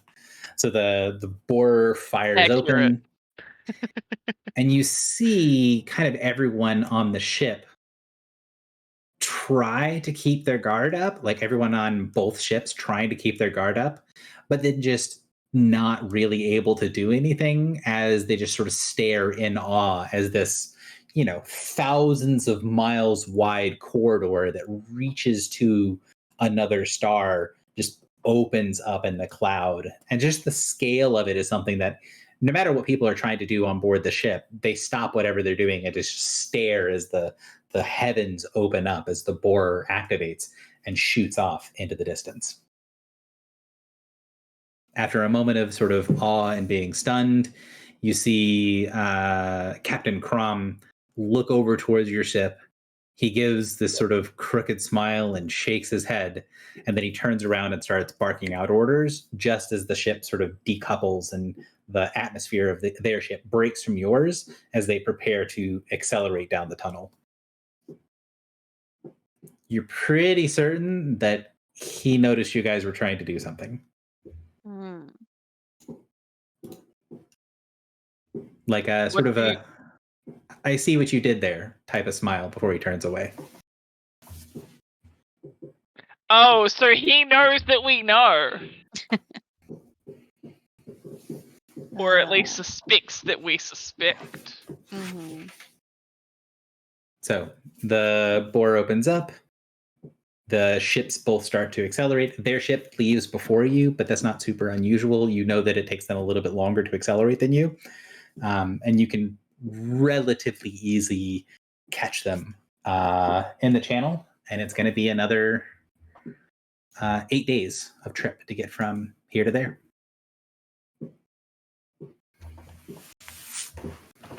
So the question for the group here, right? We've ended the event at the temple.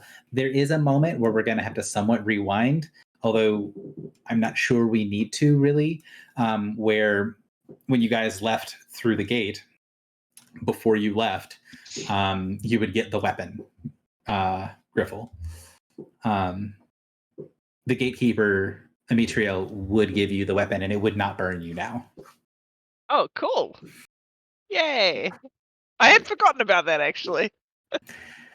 So I forgot about it as well, but Amitriel would gift you with Forge Master's Malice, and then afterwards he uses the portal, uses the gate to portal away, saying that he has things to do. He does not need the weapon to be recognized as the master of the forge.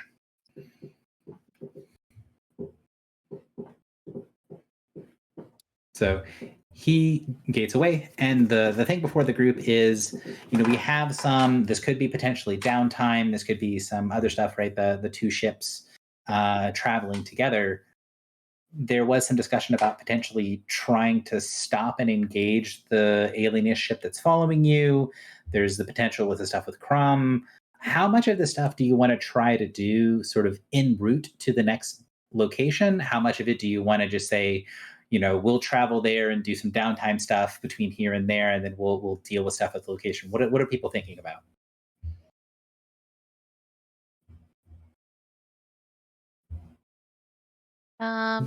There is some part of me that kind of wants to, if you guys do the confrontation with Crom, I think it's something that Morin would enjoy being around for, but also I'm not going to stop us playing so that he can be part of it either.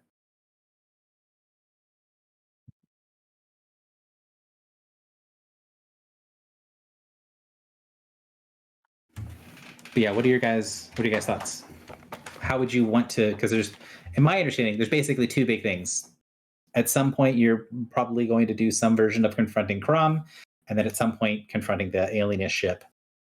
We shouldn't do them at the same time. And if we do them when we arrive, I think that'll happen to be the same time. I think, I think Morin should be here for the Crom thing, since he has really disliked him this whole time. That's kind of the reason I wanted him here for it. Yeah.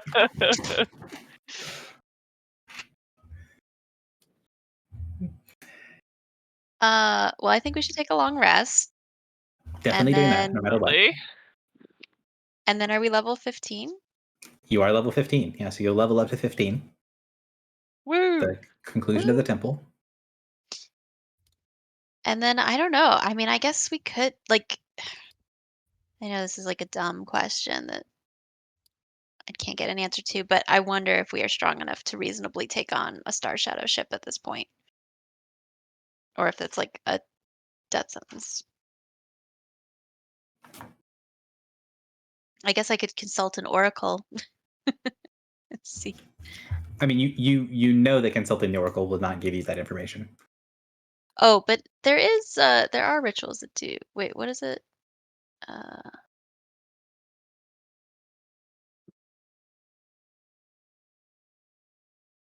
Just the Wheel or Woe one. To a certain degree, but you're going to have to not be on your ship when you do that. That's right. So some of your top tier stuff doesn't really function in the way that you want it to, and then a lot of the and all of your divinations do not function on the ship. So you have to be not aboard the ship to do most of these things. Yeah. But I could go to Crom's ship. That's true.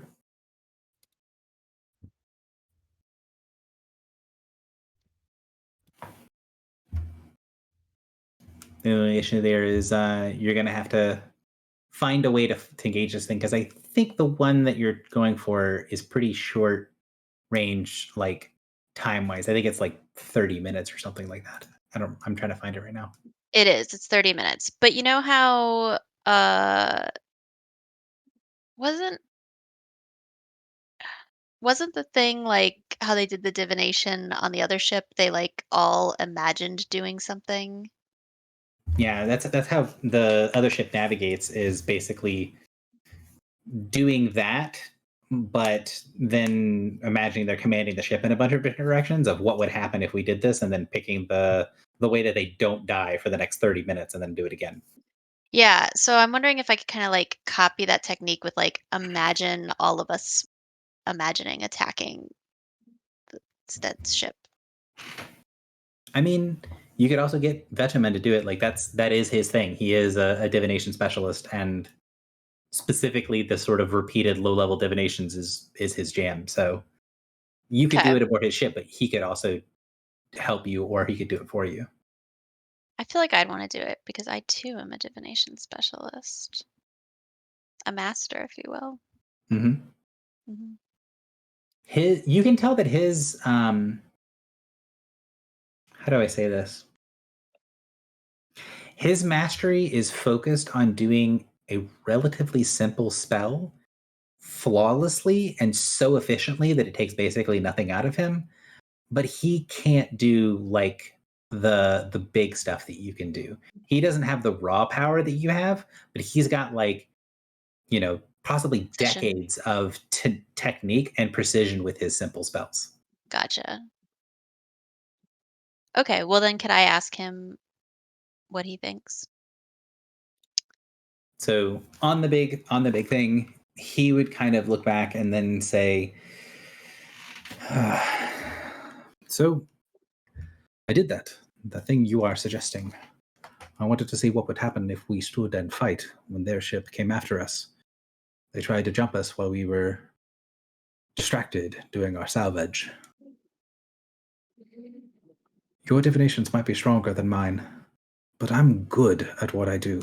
He gestures towards the little, basically white and black toggles, little white and black sticks that he uses for his divination. He says, "But I'm pretty damn good at this specific thing. And it was like I was pouring my power into a well, into a bottomless pit. I couldn't sense anything. Good, bad, weal, woe, nothing. It's like no matter what we did, it just ended. Everything. All my spells, they didn't give me any answer. They just fell apart. I don't know what does that, really. He chews on his lip for a second, and then he looks over at you. No offense to any of your people. I think you're dealing with this quite well, and getting a glance at the haul you handed the captain from that temple, that's quite a bit of change. But I did a couple of divinations on what would happen if things with your ship. The same thing happens. That alienist ship, if that's what you think it is, it's got similar protections to this thing on your ship. I don't think I can get through it. Maybe you can, but it's beyond me. I appreciate your effort. Would you assist me if I came aboard your ship to try? Of course, I don't mind checking it out. But I'm just saying that I couldn't do it. And unless we know where that other ship is, it's going to be real hard to pinpoint. It's going to be real hard to get a direct hit, I guess, so to say. Any sort of glancing blows, this sort of barrier your ship has, it's going to be like it's not there. And then how do we know? Is it not there because we divined the wrong part of space with nothing in it? Or is it not there because we divined them and it slipped off this whatever they have on them?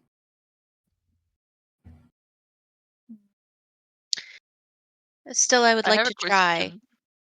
Oh, go ahead. For Gary, do we know? So we got the names of all of the sins. Mm-hmm. Do we know which, fleet this, stint would be from? Yes. You know what sin of an alienist he is. Is it divination? I'm gonna look at notes, but I'm like 99% sure it's divination. Double check. Yes. He is an alienist of divination. It's Sin the Second, right? Divination is Sin the Second. Yeah. Mm-hmm. Because we were on Mhm. the adversary ship called Sin the Second Divination at one point when we met up with what's her face?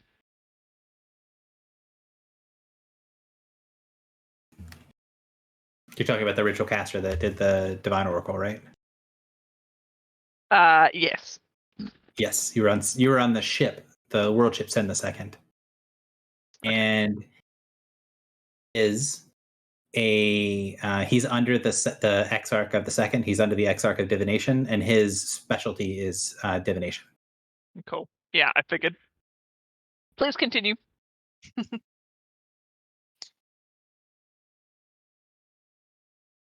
Yes, I would like to try. If I am unsuccessful, I would at least like to sense what you have described with this blankness. So what he'll do is he'll go on board and help you with it. And Let's Also, say this is on the first day out. so after long rest. Yeah, after long rest. Okay. I'm gonna assume that you're gonna get all of your cool toys and stuff. Yes, please. Um,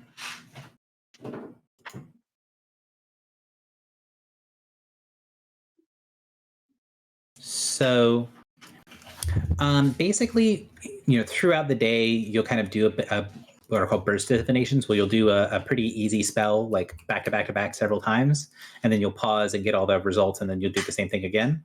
Mhm. And Vetaman is a pretty decent teacher for this stuff, although he's teaching kind of stuff where you already know, just how to be a little bit more efficient with it. And he's able to describe the sensation that he felt well enough that you're reasonably certain that if you felt what he was talking about, that you'd be able to recognize it. But at the same time, once you get going, after you work with them for maybe half a day, you see what the issue is, where you kind of have to know specifically where it is to sort of force the attention to the correct spot. And you can try it on your own ship, right? If you just kind of cast behind or to the side or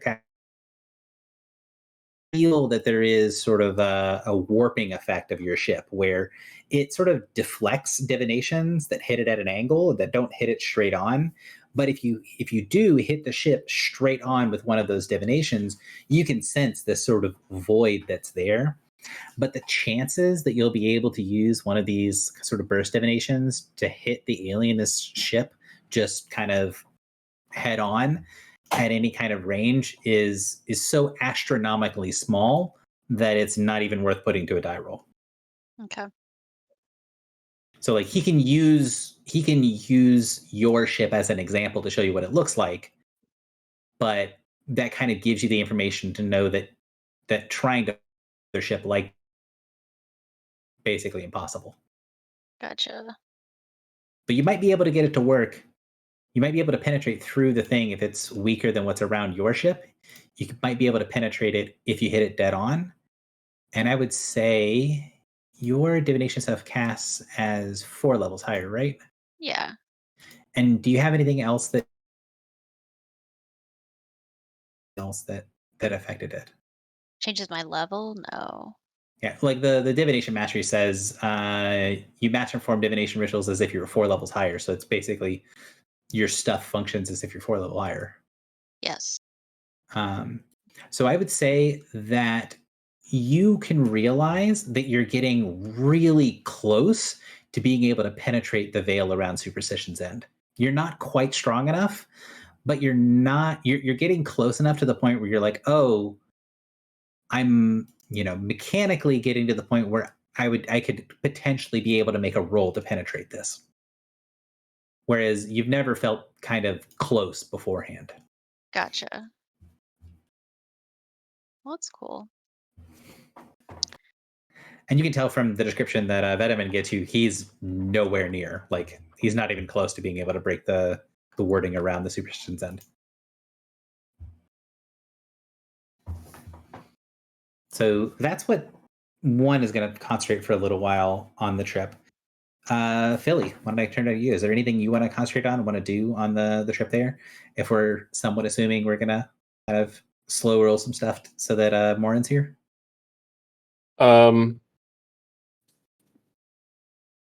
Complain at the DM that your +4 weapon doesn't have all the tools attached to it yet?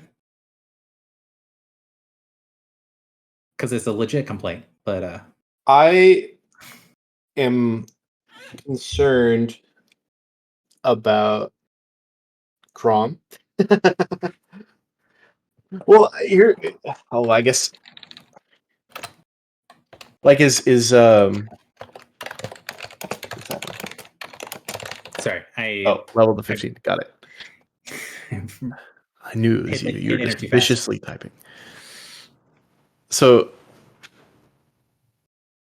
Salfa Garen is just a dude, or is he an aberrant? I guess we don't know. We've never met him. Assuming that what you've been told so far is true, he's a Deva. Oh, yeah. and Deva are of divine origin and not aberrant. Technically. But you know that a pretty decent chunk of the Imperium are Deva, and like their people that go out and recruit for the Imperium intentionally try to recruit Deva from other races. Yeah. Our Gem of Seeing is recharged if you would want to use it. But also, Baneslayer gave me a flicker of him as an aberrant, supposedly. So I think I would spend the trip like being like really, maybe downtrodden's not the word, but like stressed extremely. Like why didn't I do better? Like why couldn't I see past that illusion? And like thinking on that. I will say once the gem is recharged, as soon as you use it, you can see that the image of the image of Crom is an illusion. It's a very masterfully crafted illusion, so you can't actually see through it with the Gem of Seeing, but you can recognize sort of the exterior of the illusion when you kind of catch a quick glance at him on board the ship. So you can see it's like he's not hiding something. Like the entire appearance of him is an illusion.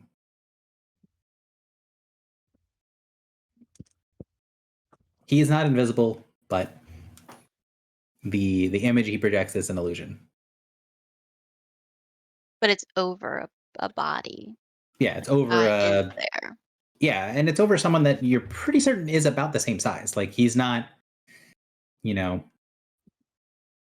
he's not like a giant that's standing there or something like that. The person looks like they're about the same size as the image they're projecting over top of them. Okay. So Philly is sort of beating himself up about it. Would you want to do anything else? Is there anything mechanically I could? Just in like, it's not necessarily game mechanics frustrated. It's more like, is there a way I could focus on how to be better later? No, I mean, it is one of those things of like, oh, maybe I should have noticed this. You kind of go through your notes and things like that, or like, oh, how did I get away from this? And you could also sort of test with Baneslayer, when you get close enough to the other ship, because the two ships, the crews are starting to grow closer together.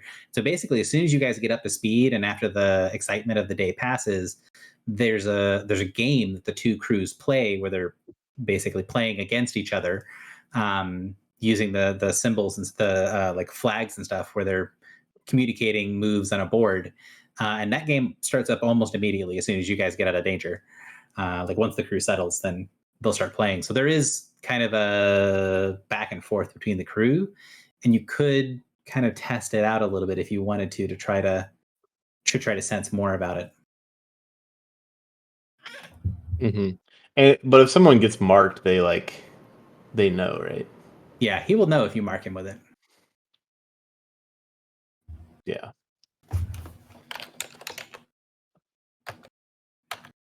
That's interesting. So, but like when you say test it out, what do you mean then? Like you could try to see what was triggering the Baneslayer thing, and basically if you repeat the process a few times, like okay, hone in on what is triggering the Baneslayer thing. Mm-hmm. You could do that over an extended period of time and do like a take 20 take 20 on not take 20, take 10 on insight. Sure. So you just use your passive. What's your passive insight? I think it's 31, right? 31. So with a 31, you'll be able to see that it is very likely the necklace that he's wearing. It is the thing.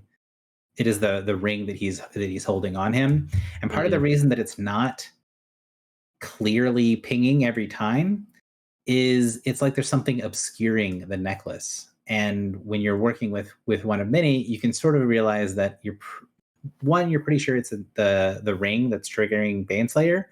But the reason that it's sort of sliding off of him is that it's close enough to his body to be under the illusion that is Crom. So like Baneslayer is having a hard time penetrating that illusion to see the thing underneath. Okay. Drock, what do you do? Are you going to be part of this team stare at the captain from your from the other ship, or are you going to do something else on the trip? Well, I was almost wondering. So, the original story was Chrome was hired by name Sal. How do you say his name? Sal Felgaren. Okay, I'm just gonna call him Sal. Yeah. So he was hired. Could we like play along, Crom is Crom, and ask for more information about Sal and like, oh, if he's on the alien ship, what should we know about him? What is he actually after? And just try and like fish for information. I think that is part of the plan, and I definitely think it is a good idea. I'm diverting away from doing that immediately because I think that I think Josh would enjoy being here for that part of it. And so we're kind of saying, what do we want to do prior to that? If we're going to put that off a little bit so that Josh can be part of the role play, is there anything that you would want to do prior to that moment? Is kind of what I'm getting at. Because you guys have a few days of travel before you need to pull the trigger. We left the Fey weapon, right? We didn't bring that along? Correct. Yeah, you left the Archerite blade. No, I don't have anything at the moment I can think of. I'll keep thinking. Okay. Anything that Griffle would do while you're jaunting through space and they're all giving Crom the stink eye? Well, first of all, I would remind them to at least try to be subtle about it. Like, guys, come on. I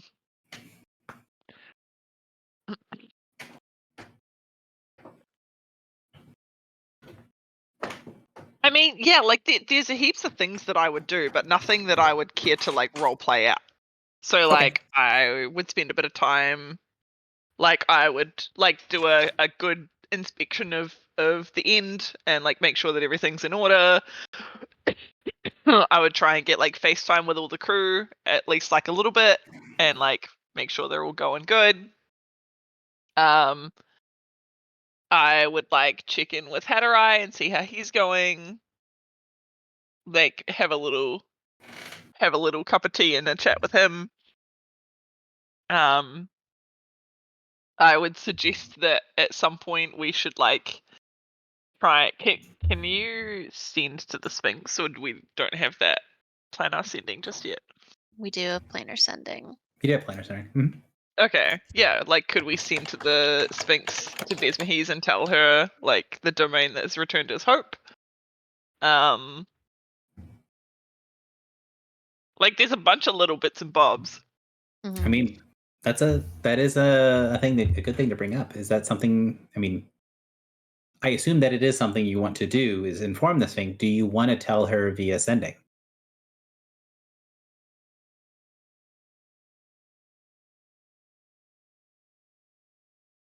One, that's kind of up to you. Yeah, that's on you. One. Oh yeah, I mean, sure. Is there a risk? Like, is there a reason? It's one of those things of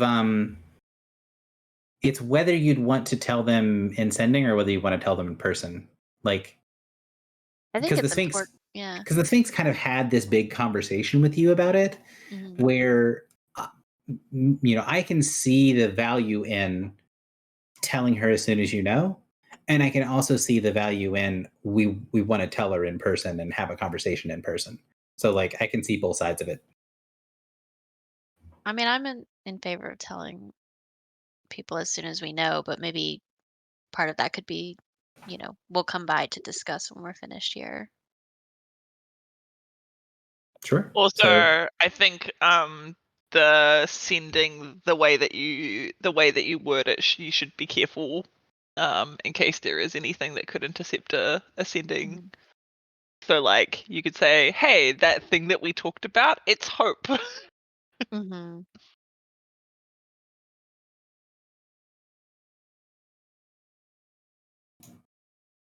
So kind of, if you can, hook me up with something that you want to craft there, as far as like what this ending is going to look like. I think that basically Griffle being a good captain or being a good like ship's officer would take a decent chunk of time. And what I'm going to do, unless it ends up being something that really needs to be changed, is sort of fast forward it for the first couple of days. You've got, I think it's 8 days, 9 days. You said 8 or 9 days. Yeah, I think it's a little over 8 days.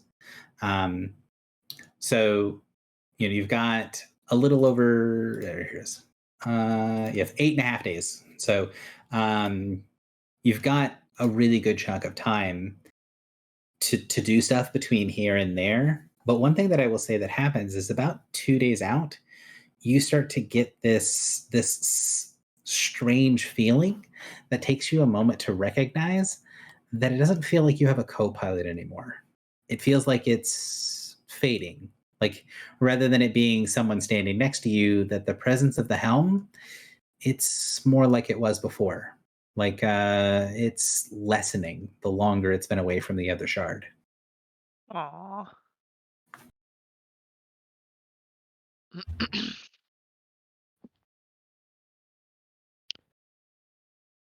I'm sorry, buddy. I'm still here. There is nothing to be apologetic about. You have given me interface with another shard that has shown me a great many things. A great many dangerous weapons that were given to us to wield against the adversary. I think when I am returned to myself, or when I am brought together with another like-minded shard, I will be able to maintain a sense of something for longer. But the time between my last awakening and now is so much shorter. The vast gulf of time between the last awakening and the one before that. I'm hoping that this is not actually goodbye to you and something I will not experience until I have a new wielder, but simply goodbye for now.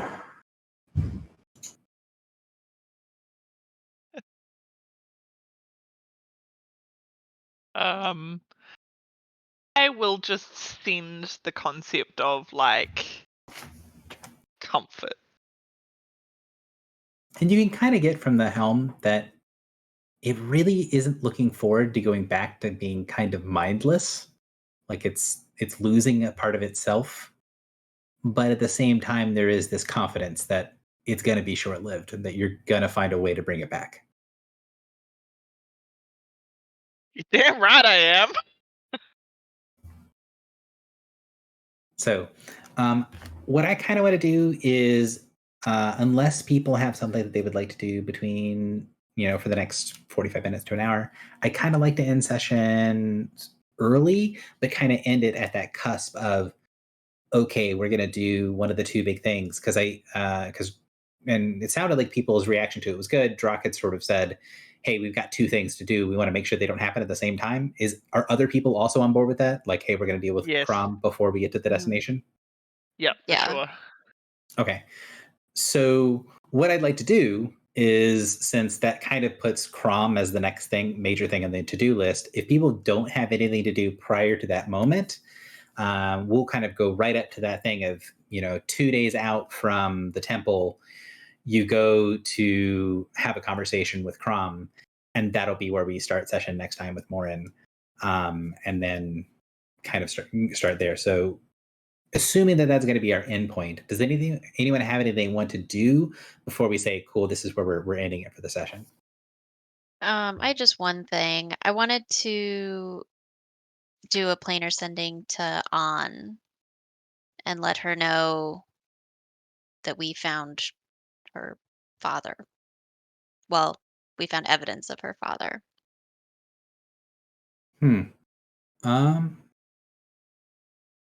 Okay. I'm going to need you to type that out. Okay. The wording of that matters. Yeah. On Song teleports to our ship in the middle of space. Yes. In the cause. Okay, Is there a name? Which one's her father again? The evidence of the fight that we found in the temple was. Oh, right. Thank you. Do we know? Was there a name to the temple? Not really, right? In the cause. I mean, there was, but it's been destroyed, and someone has given you a name before, but you know it's probably not the right name.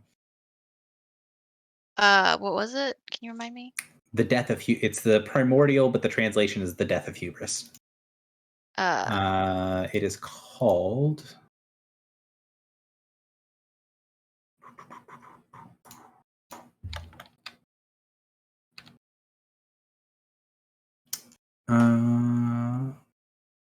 I don't know why I don't have that in my notes right here. But it's the in primordial. It is the death of hubris.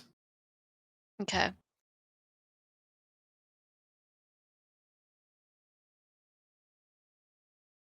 That is wild that it's not on my notes for that page. I don't know why it's not. Sorry. Where did I even write that down?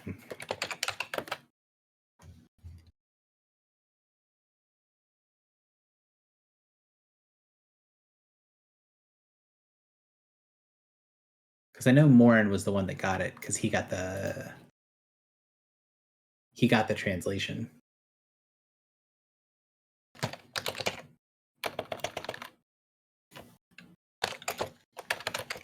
And it's one of those things that I've since, as a dungeon master, this is going to be me, shouting out to you guys for a minute here, but I have now told this story like 3 or 4 times to different people talking about random DMing stuff. Is like, I feel like one of the things that has happened in my campaign that is one of the coolest things that has happened was me saying something in a make-believe language in such a way, and that my players are so keyed in on things that you guys could recognize what the language was and recognize that I was saying it wrong. Like that I was saying something in a make-believe language as an NPC that did not know that language, and the you guys immediately caught that without any skill checks was one of the coolest things that you've done, and that like you guys have done as players in my campaign. Like, not to say that any of the individual stuff isn't also cool, but like that moment just blew me away, and I was like sat here stunned for a second because I had all these notes about how you guys were going to be able to find more information, and like it just instantly didn't matter. When did we do this? This is like a Josh thing. This was this was the primordial, like he was mispronouncing primordial stuff. Yeah. Like the fact that was a thing at all, I was like, I don't have any words. That is just amazing. All right, here's my draft, but party, if any of you have suggestions.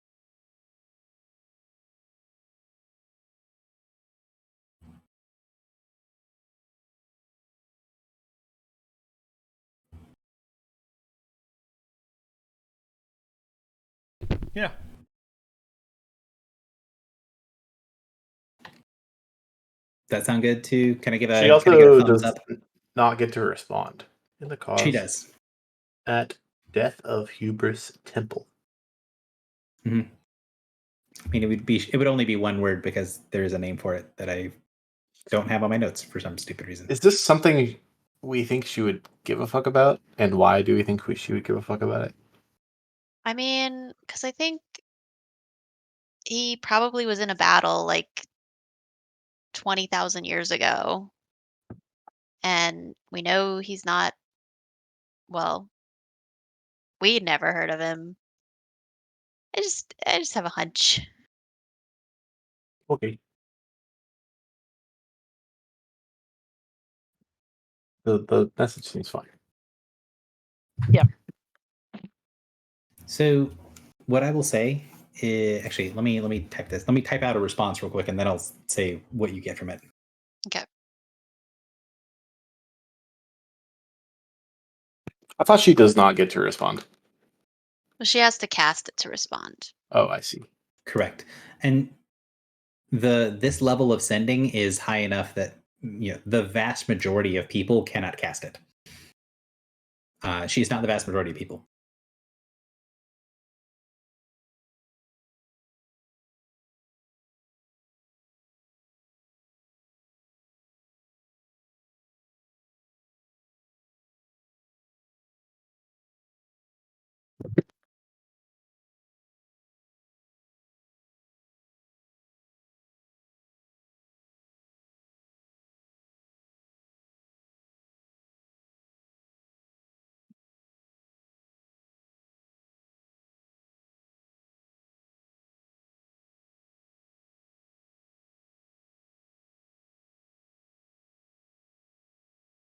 So you send the message through, and you've sent sendings to sort of notable figures in the past where you can sense it's kind of being shunted off, right? Like where you're kind of being sent to a secretary.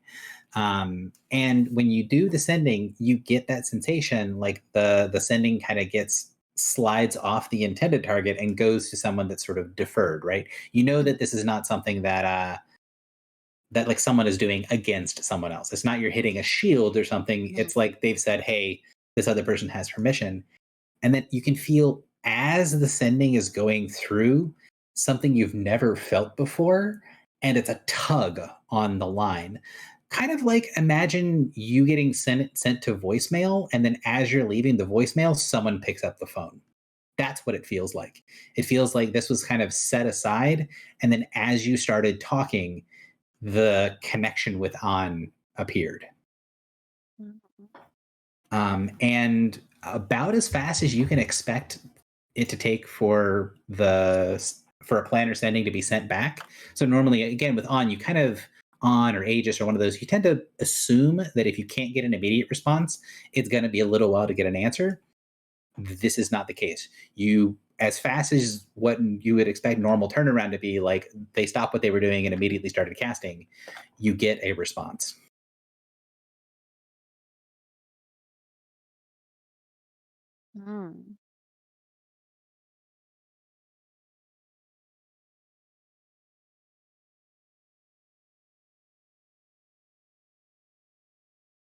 The other thing that you'll recognize is, again, you're used to some people like An and Aegis and stuff. They send things through a secretary.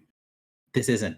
You get this, it hits the ship, and it kind of presses really hard against the ship's defenses to the point where while Griffle does have the opportunity to kind of use the ship to send the sending through, Griffle, you get the impression that if An really wanted to, she could have the power to penetrate through the defenses of the end, and the force of this message almost did it by the sending of it. Okay.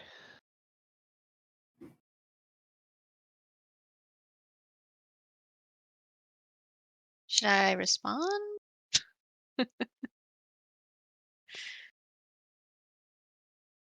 Well, what is the group's sort of, I guess, impressions on that response? I almost said like your response to their response, but what is? Do not respond.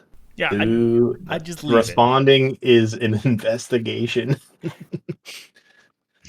Just respond with "oops." See what she does. No.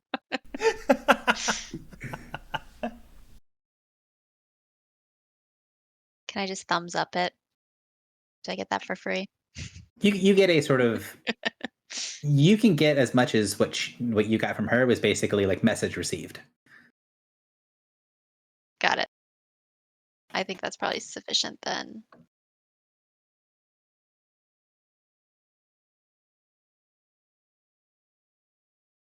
So, unless anyone else has anything to do, I think that would be the end of session. And yeah, we'll be good to go from here. And we'll start, as the day 3 begins, and you guys go aboard the Char Samat to confront, or at least confound, the person who is in the body of Salfa Garin, or sorry, who's in the body of Brain, Captain Crom. I can't remember. I don't know why I can't remember his name. Broughton, I think it's his first name.